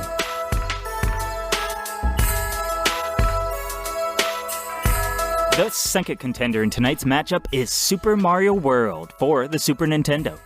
This one man is the reason you bought that piss-colored rectangle of pure joy, because he is the undisputed kingpin of video games, the Godfather, bigger than Lara Croft's trapezoids, hungrier than Pac-Man's pill addiction, more woke than Link. He is Mario, I am mother-flippin' Nintendo, Mario.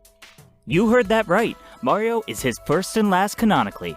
That's because we just cannot get enough of Mario. Dominating the 90s, the aughts, the 10s, the 20s, and still going, this man is an eternal demigod in the world of video games, where Sonic's games fell so hard into the toilet that even Mario couldn't be able to unclog those stinkers. With undying hate for reptiles and a girlfriend who has yet to escape him, there are no obstacles in this man's path that he can't jump with a spin, or even jump with a flip over. I mean, the man is an unlicensed doctor, a pro athlete, a painter, a well-rounded race car driver, and an illegal fight club organizer, all while still being just a pudgy plumber from the Bronx. With so many hats. Get it? 'Cause the Odyssey? Yeah, you get it. You ain't no dummy. You got it. Mario never forgets his humble beginnings, crushing his enemies beneath his feet in his rise up to claim the planets for his own, starting with Super Mario World, then Galaxy, and after that, presumably he conquers the universe, and I can't imagine it'll be long before he fights Shao Kahn for the Outer World and dimensions beyond. All hail the conquering Lord Mario. Yeah, Mario is my Lord and Savior for sure. Oh, I am a Mario fanboy through and through. Indoctrination. Like my first game, and every console I had a Mario game that I absolutely loved. Oh, for we sure. had the NES with Mario, the SNES with Mario, Nintendo 64. I mean, come on, Mario 64, one of the best games ever made by humans. There's so many different ways. Now, some of the other ones, like Sunshine, I didn't like as much, but Really? Yeah, Sunshine? I didn't like Paper Mario as much. People hail Sunshine as like a solid format, like a format that did it right. That's interesting to me. It didn't get a lot of love, but it introduced a ton of really interesting mechanics for sure. It did, yeah. I never really got into it the way I did the other ones. Like all of the other ones, I beat. I beat all of those Mario games, but not Sunshine. And there was a Super Nintendo Mario game called Super Mario RPG. RPG was amazing. Oh, I played maybe 10 minutes of it. Okay, me and my brother, we sat down and we were each playing it. So this was back when we first discovered emulators and ROMs. And we were sitting computers apart from each other, and we were both playing Super Mario RPG. And we got through, like, we played for a couple days, and then he calls me over, and he's like, JB, look at this. And I look, and on the screen, there was one of the characters calling him by his name. It was like, hey, Matthew. I blah, blah, blah, remember blah. that. And I'm like, whoa, how did they, like, that's so weird that your name happens to be in that thing. And I finally get to that same spot, and it's like, hey, JB. And I'm like, oh my God, they know my name. How did they know this? Later on, I realized that at the very beginning, you put in your name. Yeah, it asks you for your That's how name they and know. then drops it, and you forget about it. Yeah. Exactly. But that's one of my fondest memories. That game is just so much fun. Yeah. RPG is amazing, and it inspired a lot of the game mechanics for like the Paper Mario series. They took that crazy action timing turn-based thing that they did, and they took that, and it lives on in the Paper Mario series. But we got to dive into the golden child of the Super Nintendo, Super Mario World. Yes, we do. So up until this point, we had some pretty cool stuff. Super Mario World took everything that the previous 3 games did, and I feel like perfected the 2D Mario formula. I really think it did. I agree. Like the platforming mechanics are the best up until then. The platforming mechanics, they're pretty tight. Yeah, they're the greatest. The overworld. They implemented the overworld from 3. They took the basic overworld from 3 and turned it into this beautiful landscape that you explore. Okay. What'd they take from 2? They took Luigi. Luigi.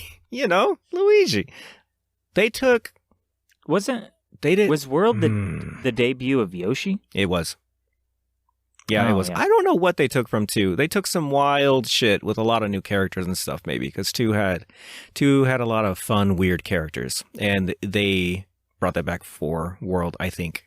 But yeah, Super Mario World debuts a lot of staple characters that are present to this day in the Mario franchise.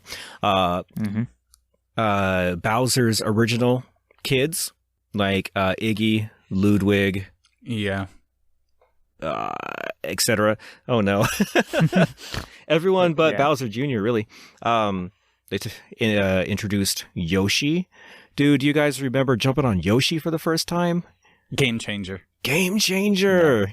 Oh my god, the different colored Yoshis too. That you and you can get the yellow Yoshi and the blue Yoshi and the red Yoshi. Oh. Yeah, dude, that inspired Final Fantasy. With the Chocobos. Oh, that's a good point. I wonder, I bet you anything it kind of did, even subconsciously. That's a good point. That is one of Super Mario World's strongest features, is the cast of characters it introduced.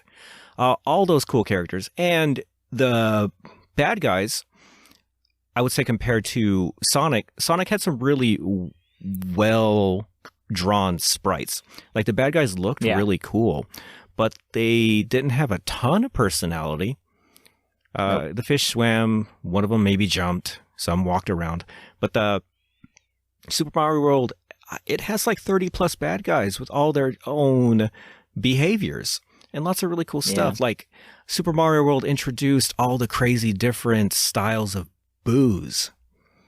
Like, it's the first time is it? Okay, I might be overstepping. I think it's the first time it introduced the Big Boo, which would later inspire King Boo. It had like the Trailing Boo. I actually have the name of it somewhere. It introduced a lot of the skeleton characters. Yeah. But it did it really well. It streamlined it. And I'll admit that the guys, and I mean, obviously they're a massive corporation, years of experience. Yes. They've been, Super Mario came out like a year before Sonic did, so like they had a leg up. But regardless, I digress. They did turn characterization of the bad guys into gameplay elements. Yeah, like the shy boos were actually shy, and that became an element of the gameplay. When you would look at them, they would be shy, and they were really good at that. They stream everything, fed into everything with Mario. So I gotta applaud them for that. You were 100% right. They knew what they were doing, and they kind of employed this idea of having cohesion between everything. There was even, I think they were responsible for the idea of where the progression of it, where if even in the beginning, if you went to the left path and you went up and you unlock the yellow blocks, it would subsequently affect all the levels. Yeah. And Nintendo was amazing at pacing and being able to just slowly introduce things and never let you get bored, which Sonic didn't do. Sonic, you could get bored fucking quick. Mario just kind of fed you like a noodle. It just kept its hands like feeding a noodle to you, so like it always had more pasta coming. It drip Yes, fed that's you some more Italian mechanics joke. throughout the entire game. Oh yeah. Like when you first realize that there's different branching paths you can take and there's secret exits for the levels. I was and hooked. some levels have Yep. multiple different secret exits. Like that kind of stuff is just so much fun because you just look around for those exits. You're like, well, what if I don't go in this pipe here? Mhm. What happens then? Yeah, So they were it had a lot of hyper-focused. replayability that way. Yeah. They knew what they were doing. They were focused on their task at hand. Like it makes me imagine like the Japanese work ethic, like where they just poured blood, sweat, and tears into this stuff to make it perfect. And it shows. So I'll give them that. I will give them that. I think Mario games in particular have that certain reputation. They do. I don't know if a Mario game has ever been released buggy. I think Oh God, no. I think they just polish it until nothing is wrong with it before they release it.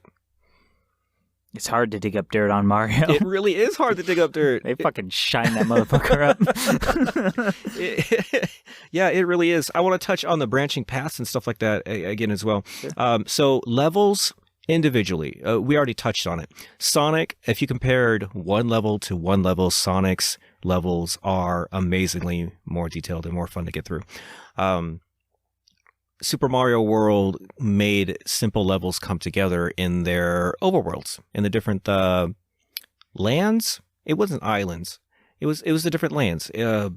Yeah. So You had like different environments. Yeah, different- Like, you had the water section, the cave section. yeah, so it all had different environments, and you had a collection of levels in there. Though simple, they all kind of came together and created like an overall experience for that particular environment. I think they focused on that way more than making individual levels crazy. Because Mario, the 2D, or I should say side-scrolling Mario games, all of them, even now, the individual levels aren't necessarily groundbreaking. They always focused on the big picture with Mario. Yeah. And the branching paths were so fun. The first time I realized you could complete a level in more than one way, I was hooked. Because I don't think that happened. That didn't happen. It didn't happen in any other game. Mario 3 didn't do that. Mario 3 had cheats with like the flutes and stuff, but you couldn't complete levels in Mario 3 more than one way. It was get to the end of the stage. It was exit stage. Well, exit stage. Well, left for them, but exit stage, hit the block and go.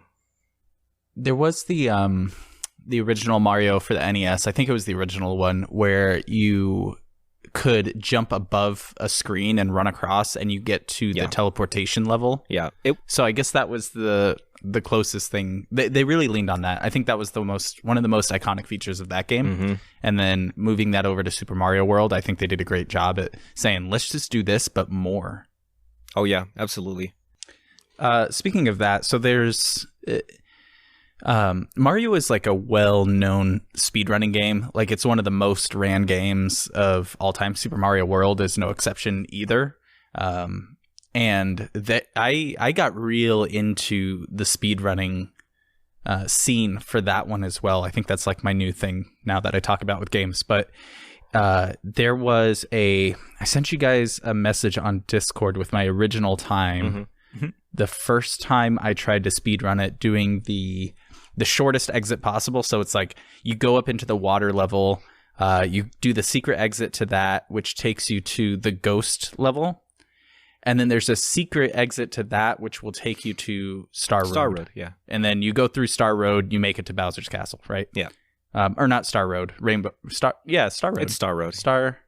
Yeah. I was thinking Mario Kart. Yeah. But I'm trying to find my time here. You know, I think I speed ran, but in a weird way where I just refuse to acknowledge that I'm not good enough not to hold the right key, or, you know, the what would you even call that? The right D-pad, and just jump over every obstacle with pure fluidity. Yeah. Because, God, it was like a couple years ago, but somebody broke out the old SNES. Somebody brought the actual Super Nintendo to a party, and they cracked it open. That doesn't make any sense. Cracked But let's open a just say cold they cracked one. cracked open a cold SNES. I set it up, and so I began to play, and like hubris set in. I died 19 times in a row with people watching me, and I'm like, this game, this is classic. I was just in the first hole at least 15 times because I refuse to not just hold the right button and admit that I can't just get every jump and avoid every bad guy. Just go I think everybody has that with.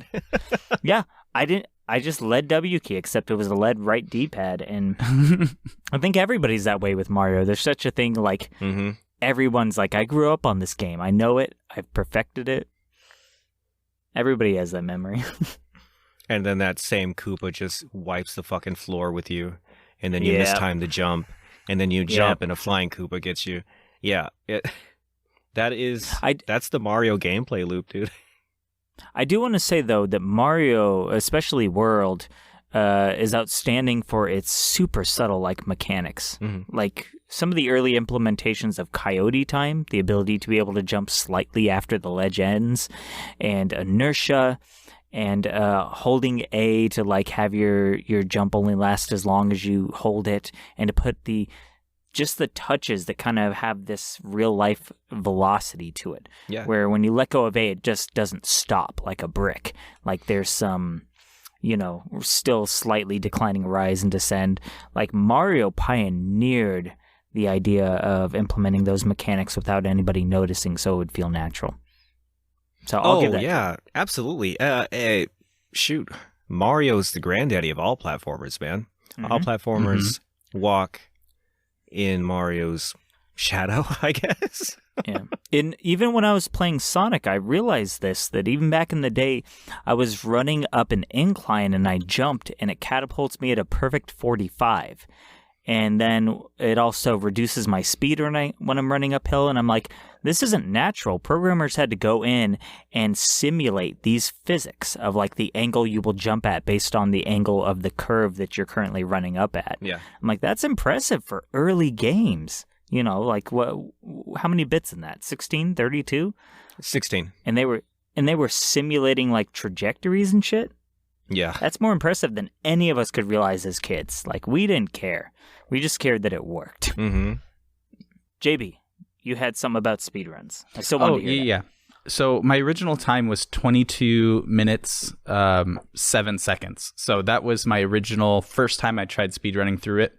And I did it like 3-4 more times, got my time down to under 20 minutes. And there's still a lot to do, but there was... I had so much fun, even though it's like 8 levels that you play and then it's over and you just start over. I had so much fun just going through those 8 levels over and over and over. I remember back in the day, I always went through the long path. So I would do the normal exits basically for everything. And then you end up going into that weird forest area. The forest you go across that bridge. I think it was called. Yeah. What about you guys? Did you guys take that path or? Oh, dude, I played it traditionally. I didn't. I played every level I could. I unlocked the pass and still cleared every level. Yeah, it's kind of weird to want to like skip parts of a game you love. So no, I didn't get my jollies off of that. But I mean, it's whatever. Everybody has their way that it affects their serotonin or whatever. So all right, man. Yeah, I think there's just something about it, like being able to perfectly go through, because with all of those different levels, there's no way you can be perfect all the way through. But if you have 8 levels, there's a pretty good chance that eventually you can do a perfect route through all 8 levels and beat the game faster than any other person could. So I think there's something to be said about that for those types of people who like to do that. But I agree, if you spend money on a game, I mean, back in the day, these were the AAA games. They cost just as much as AAA games now. Yep. And it wouldn't make sense to be like, okay, yeah, I beat the game I just spent $60 on in 22 minutes. I'm done with it. That's fucking... You imagine spending $60 on Mario, the original Mario? That fucking blows my mind. I mean, back then it made sense, but still, I can't fucking compute that. Mario, $60. Yep. You're spending that... Fuck me. You're spending that coin, if it's Mario 1, you're spending that coin in the late 80s, too. Oh, my God. And JB, I think what you're talking about, I swear humans are like built to enjoy recursive improvement. Mm-hmm. You know what I mean? Like getting a little better each time, shaving a little bit off your lap. Yeah. And so people who like really like that just gear towards it. I mean, that's stuff like racing games. That's like CSGO, where the fucking difficulty curve is a steep climb and people still love it somehow. All those highly competitive multiplayer games. So it's a valid way to play a game. It's a valid way to have enjoyment. If it's natural to the human brain, fucking go for it. All right, the point is to have fun. And Yeah. if you have fun doing it that way, do it that way. If you have fun doing it another way, do it another way. Yeah. Get off by any means necessary. That's my... Oh, jeez. Yeah, I think That's we as my gamers, like just gamers in general, need to chill out sometimes. Sometimes, yeah. I've been looking at, what was it? I watched, man, I think I read YouTube comments or something, and they were That's a talking about, mistake. yeah, they were talking, oh, no, it was on Reddit, and they were talking about a game, and it was that game's subreddit, and it was, Sure. I wish I knew what game it was, but they were talking about how some people have beaten it very, very quickly. And the people underneath are like, I don't understand what the point is, and you're wasting your time. Why would you do that? And there's all of these people kind of in that echo chamber just basically saying, and they're like, oh, and they're cheating anyway. That's not the way you're supposed to play the game. You should play it the right way. And I'm like, okay, like gamers, can we just all just stop? Can we just stop? Yeah. You're not adding anything to the conversation by doing That's that. fair, man. I think that is a huge separate conversation that we should dive into We in a should separate touch on. in a separate episode. Maybe. We could talk about that at length. I want to Sure. say that I have seen plenty of articles that address this in the form of people hating people who use cheats, people who hate people who do easier difficulties of like Dark Souls, and just all around people who can't understand that not every human's brain works the same, and sometimes you'll have a hard time understanding how other people can get enjoyment in different ways than you. And that's really all it is. But yeah, I want to deep dive into that because I love talking about the psychology of video games, like using this medium to fulfill something in your brain. Like I could talk about that endlessly. We should.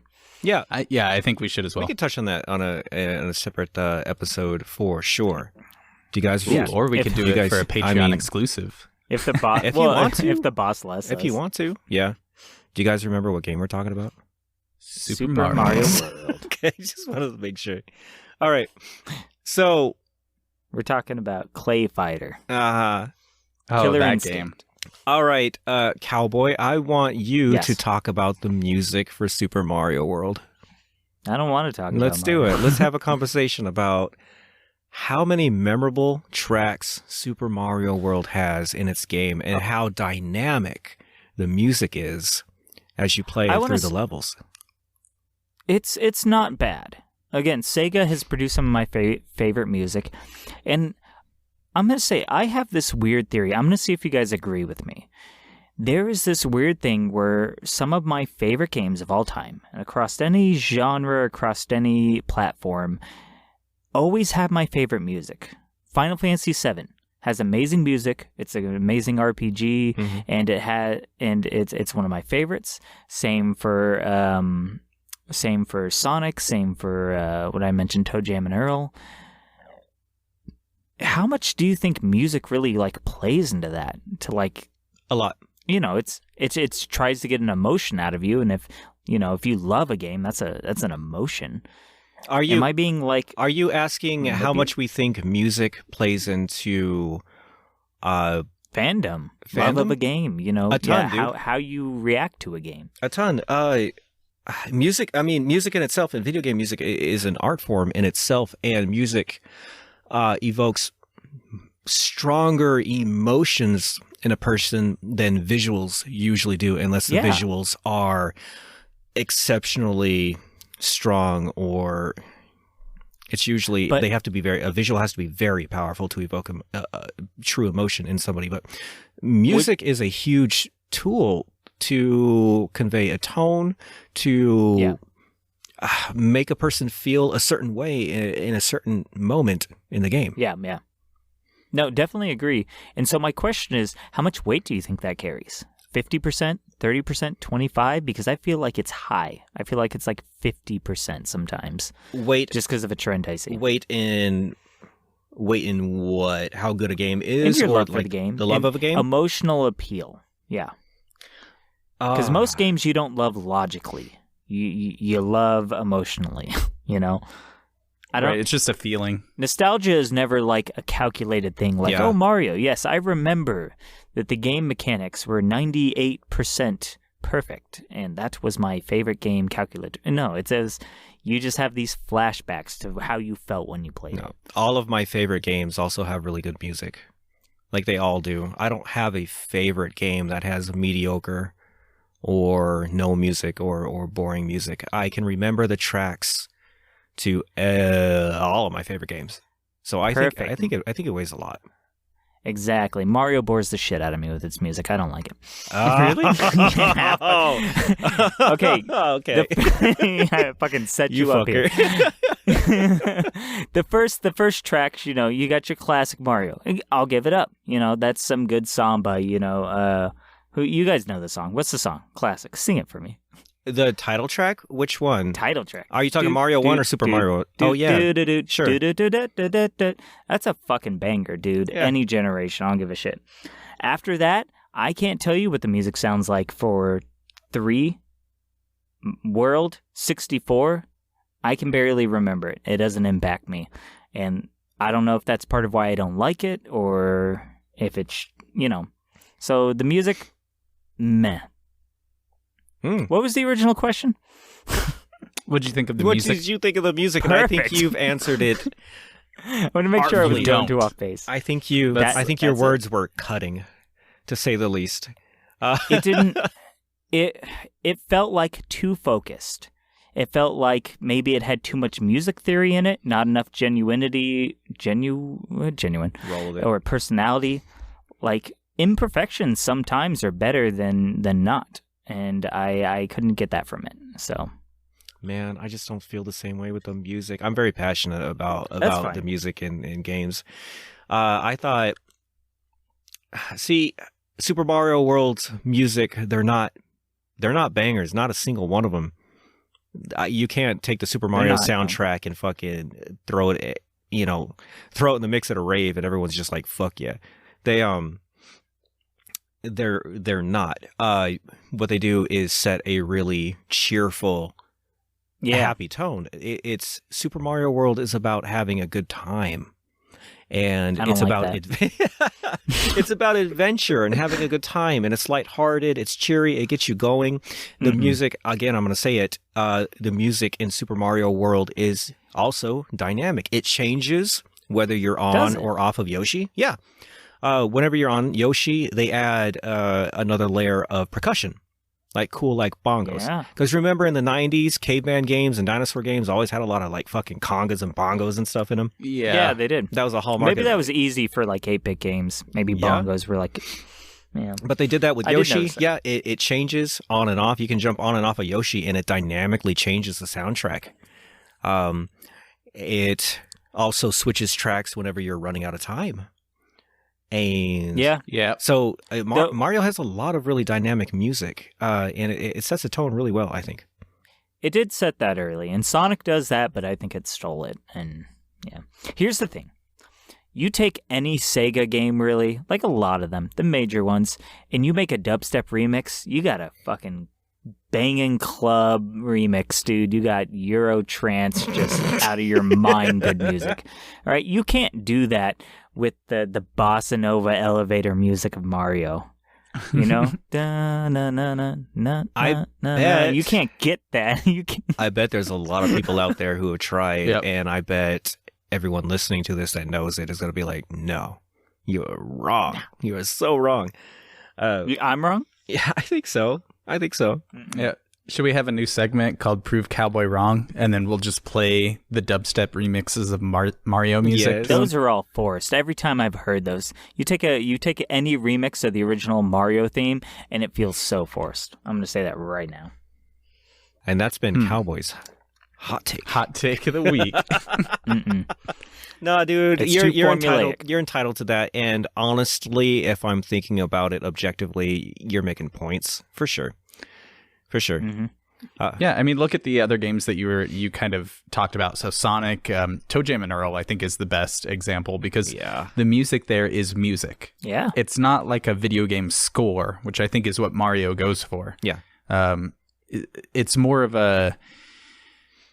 Instead of just putting a music track in the background of the game, that's just a good music track. What they did was they did kind of like with a movie. It's not actually music. If you separate it from the game, it doesn't have the same power. It's an LSD fueled jam session. That's what they were. The Toe Jam and Earl? Oh yeah, dude. Yeah. that sounds LSD right. all day long.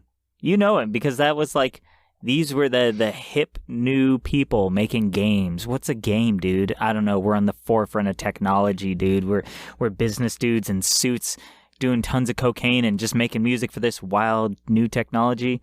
Hell yeah, they were on LSD doing acid funk jazz. You know it. That's Sega.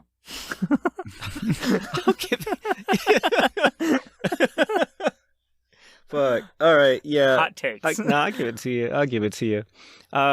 Real quick, visuals. We already touched on that. Sonic, Yeah. apples to apples, is more visually detailed and intricate.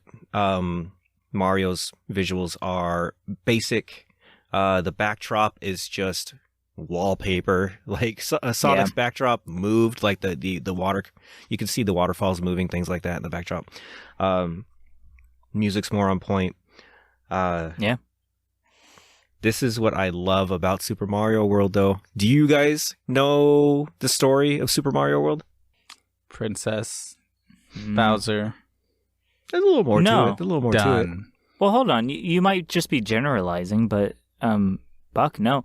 There was no there was a princess in the other castle, so we know that much. No, there's more to it.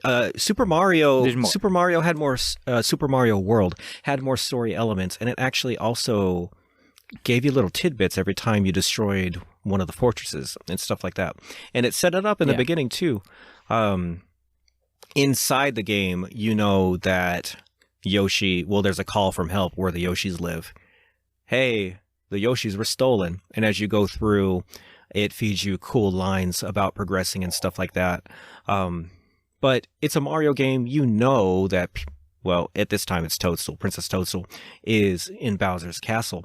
But Super Mario World doesn't take place in the Mushroom Kingdom. It takes place in Dinosaur Land. It's just called Dinosaur Land. It takes place Oh, shit. Yeah, it takes place in Dinosaur Land. So Super Mario World is a direct sequel story-wise to 3. I'll read you a little tidbit here. After saving the Mushroom Kingdom, Super Mario 3 is the Mushroom Kingdom. After saving the Mushroom Kingdom from Bowser, I think were they calling him Bowser by Super Mario World, or was he still King Koopa? I think he was Bowser in Super Mario World. Well, I mean, wouldn't Bowser be his first name? Bowser Koopa? Bowser Koopa. They changed him up. Like Princess Toadstool became Bowser Koopa. Princess Toadstool became Princess Peach. King Koopa God, that's a became good change. Bowser. Yeah. They I don't like any princess with the name Stool in it. No. They did some cool name changes that I think were sorely needed for the franchise. Yeah.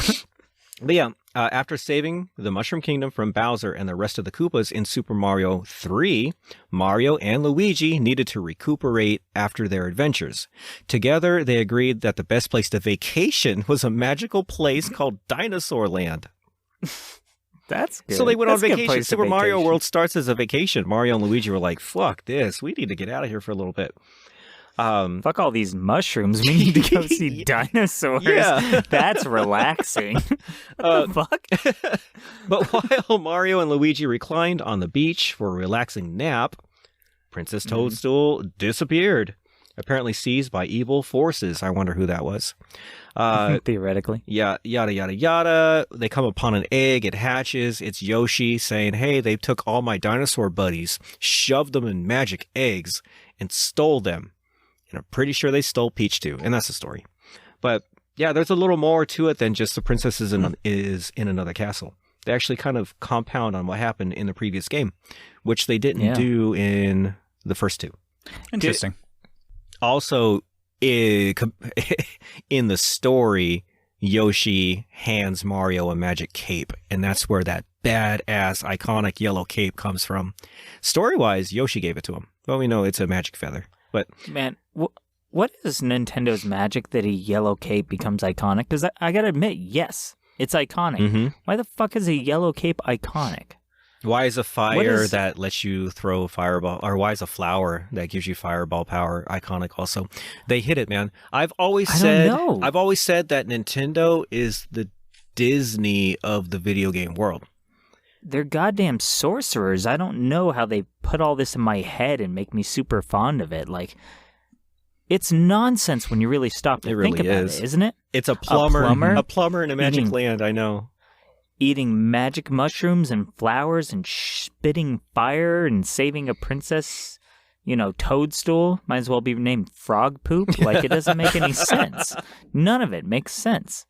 He's jumping on a Goomba. What the fuck is a Goomba? Yeah. And I gotta tell you, they wrote this game from scratch, so they had to present this to somebody. And they were like, here, it's a Goomba. What is that? He's a mushroom. You jump on his head.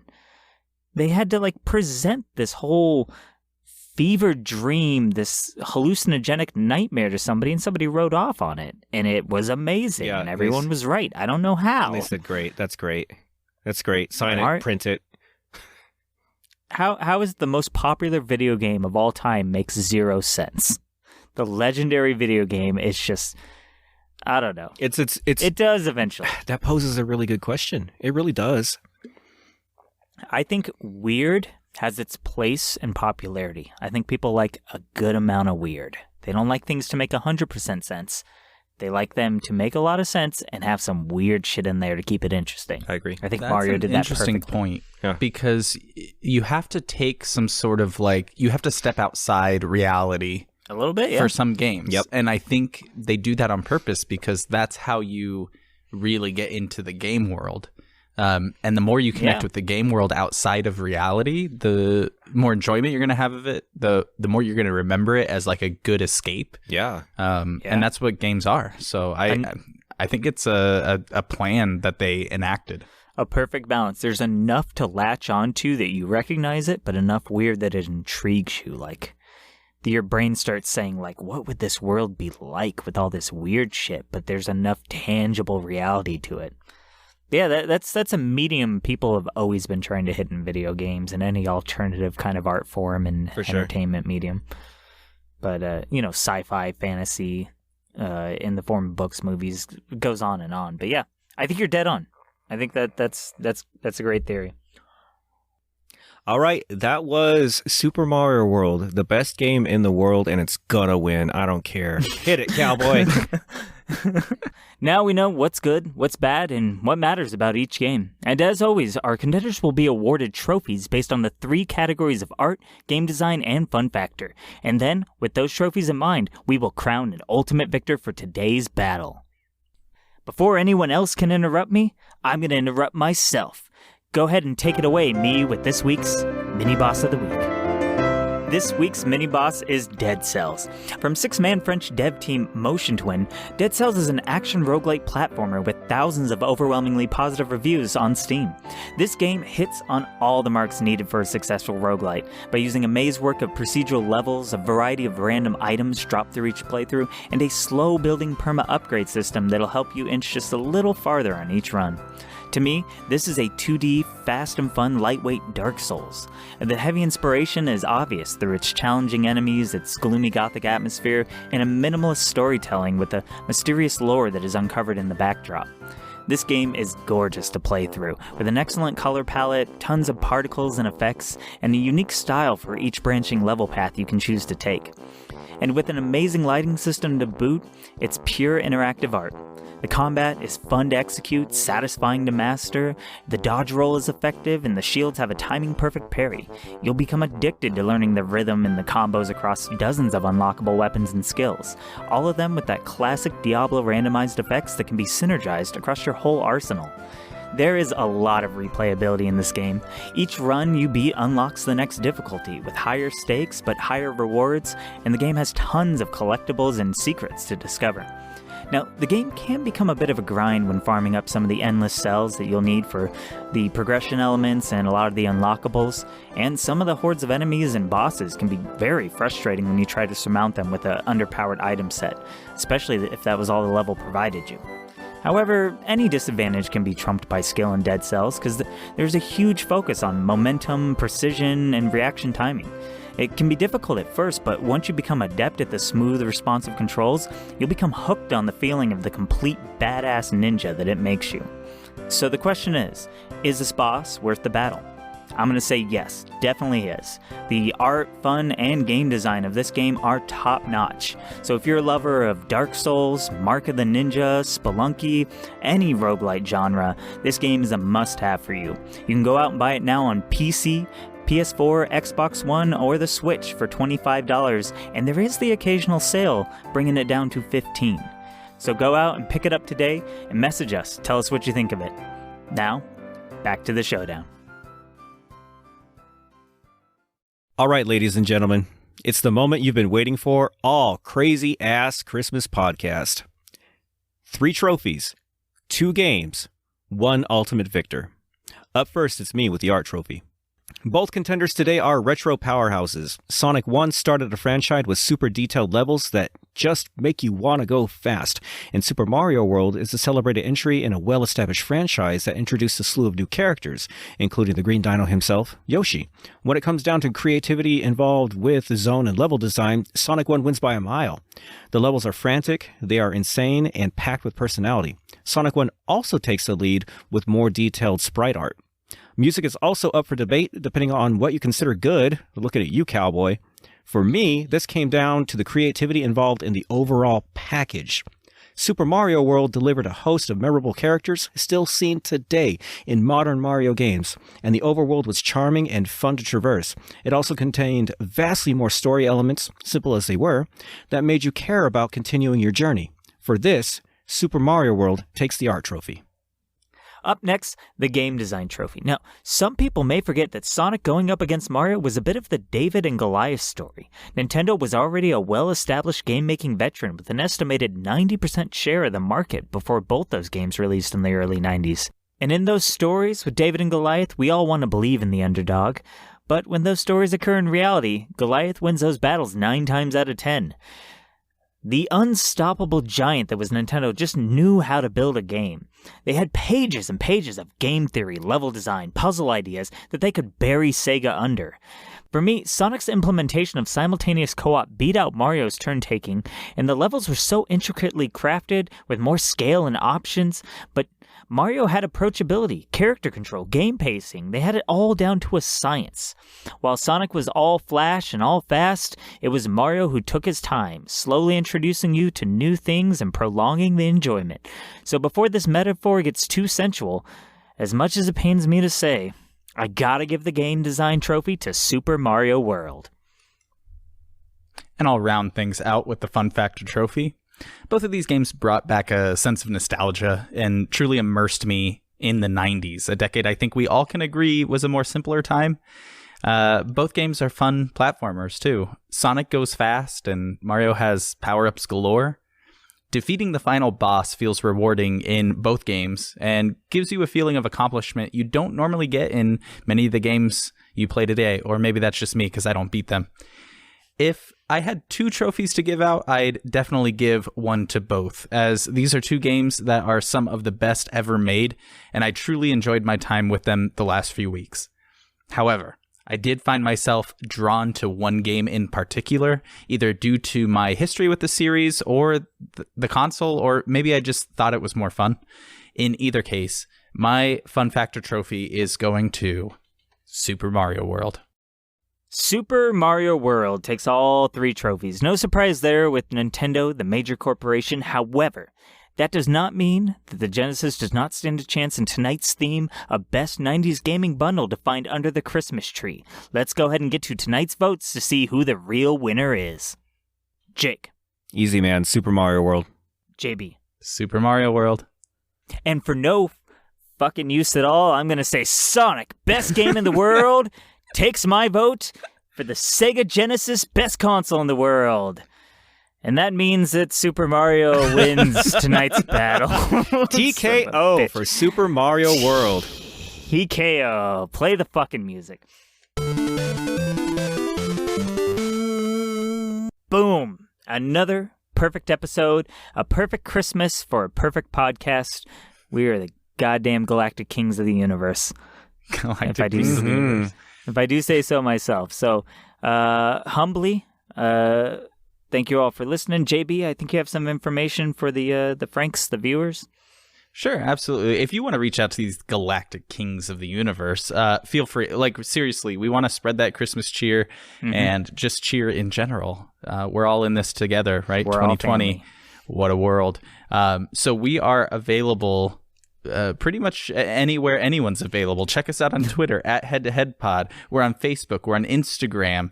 You please email us. Give us listener questions. Just reach out and say hi. We're gonna always monitor that email, and we'll either respond to you through there, or you may even end up hearing your question on the show. So our email is head2head. That's head the number 2 head pod @gmail.com, and looking forward to hearing from you.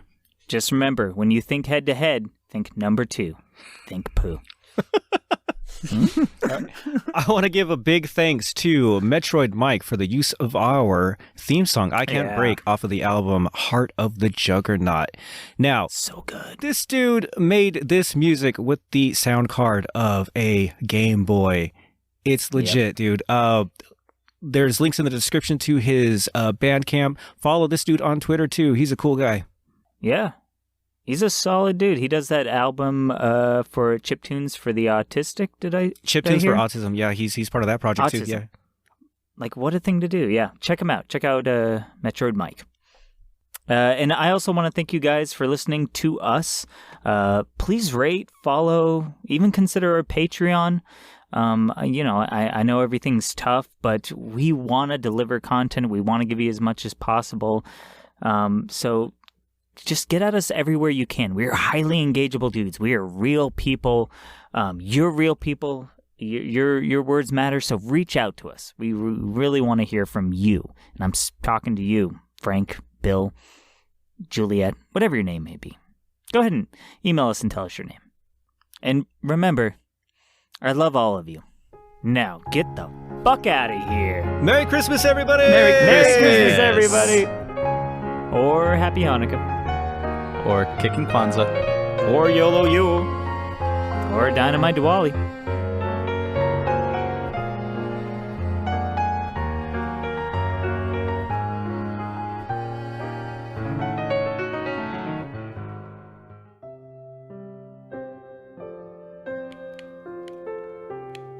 He's still playing Super Mario World and listening to Alanis Morissette, huh? Yeah, and he's on his 6th Lunchable. I tried to cut him off, but he threw his yak back at me. Should we tell him that Boss's Tamagotchi died and we can go back to 2020 now? Nah, let's just let him have just a little more time, you know. It is Christmas after all. Merry Christmas, JB. Merry Christmas. Yeah, fuck you, turtle bitch.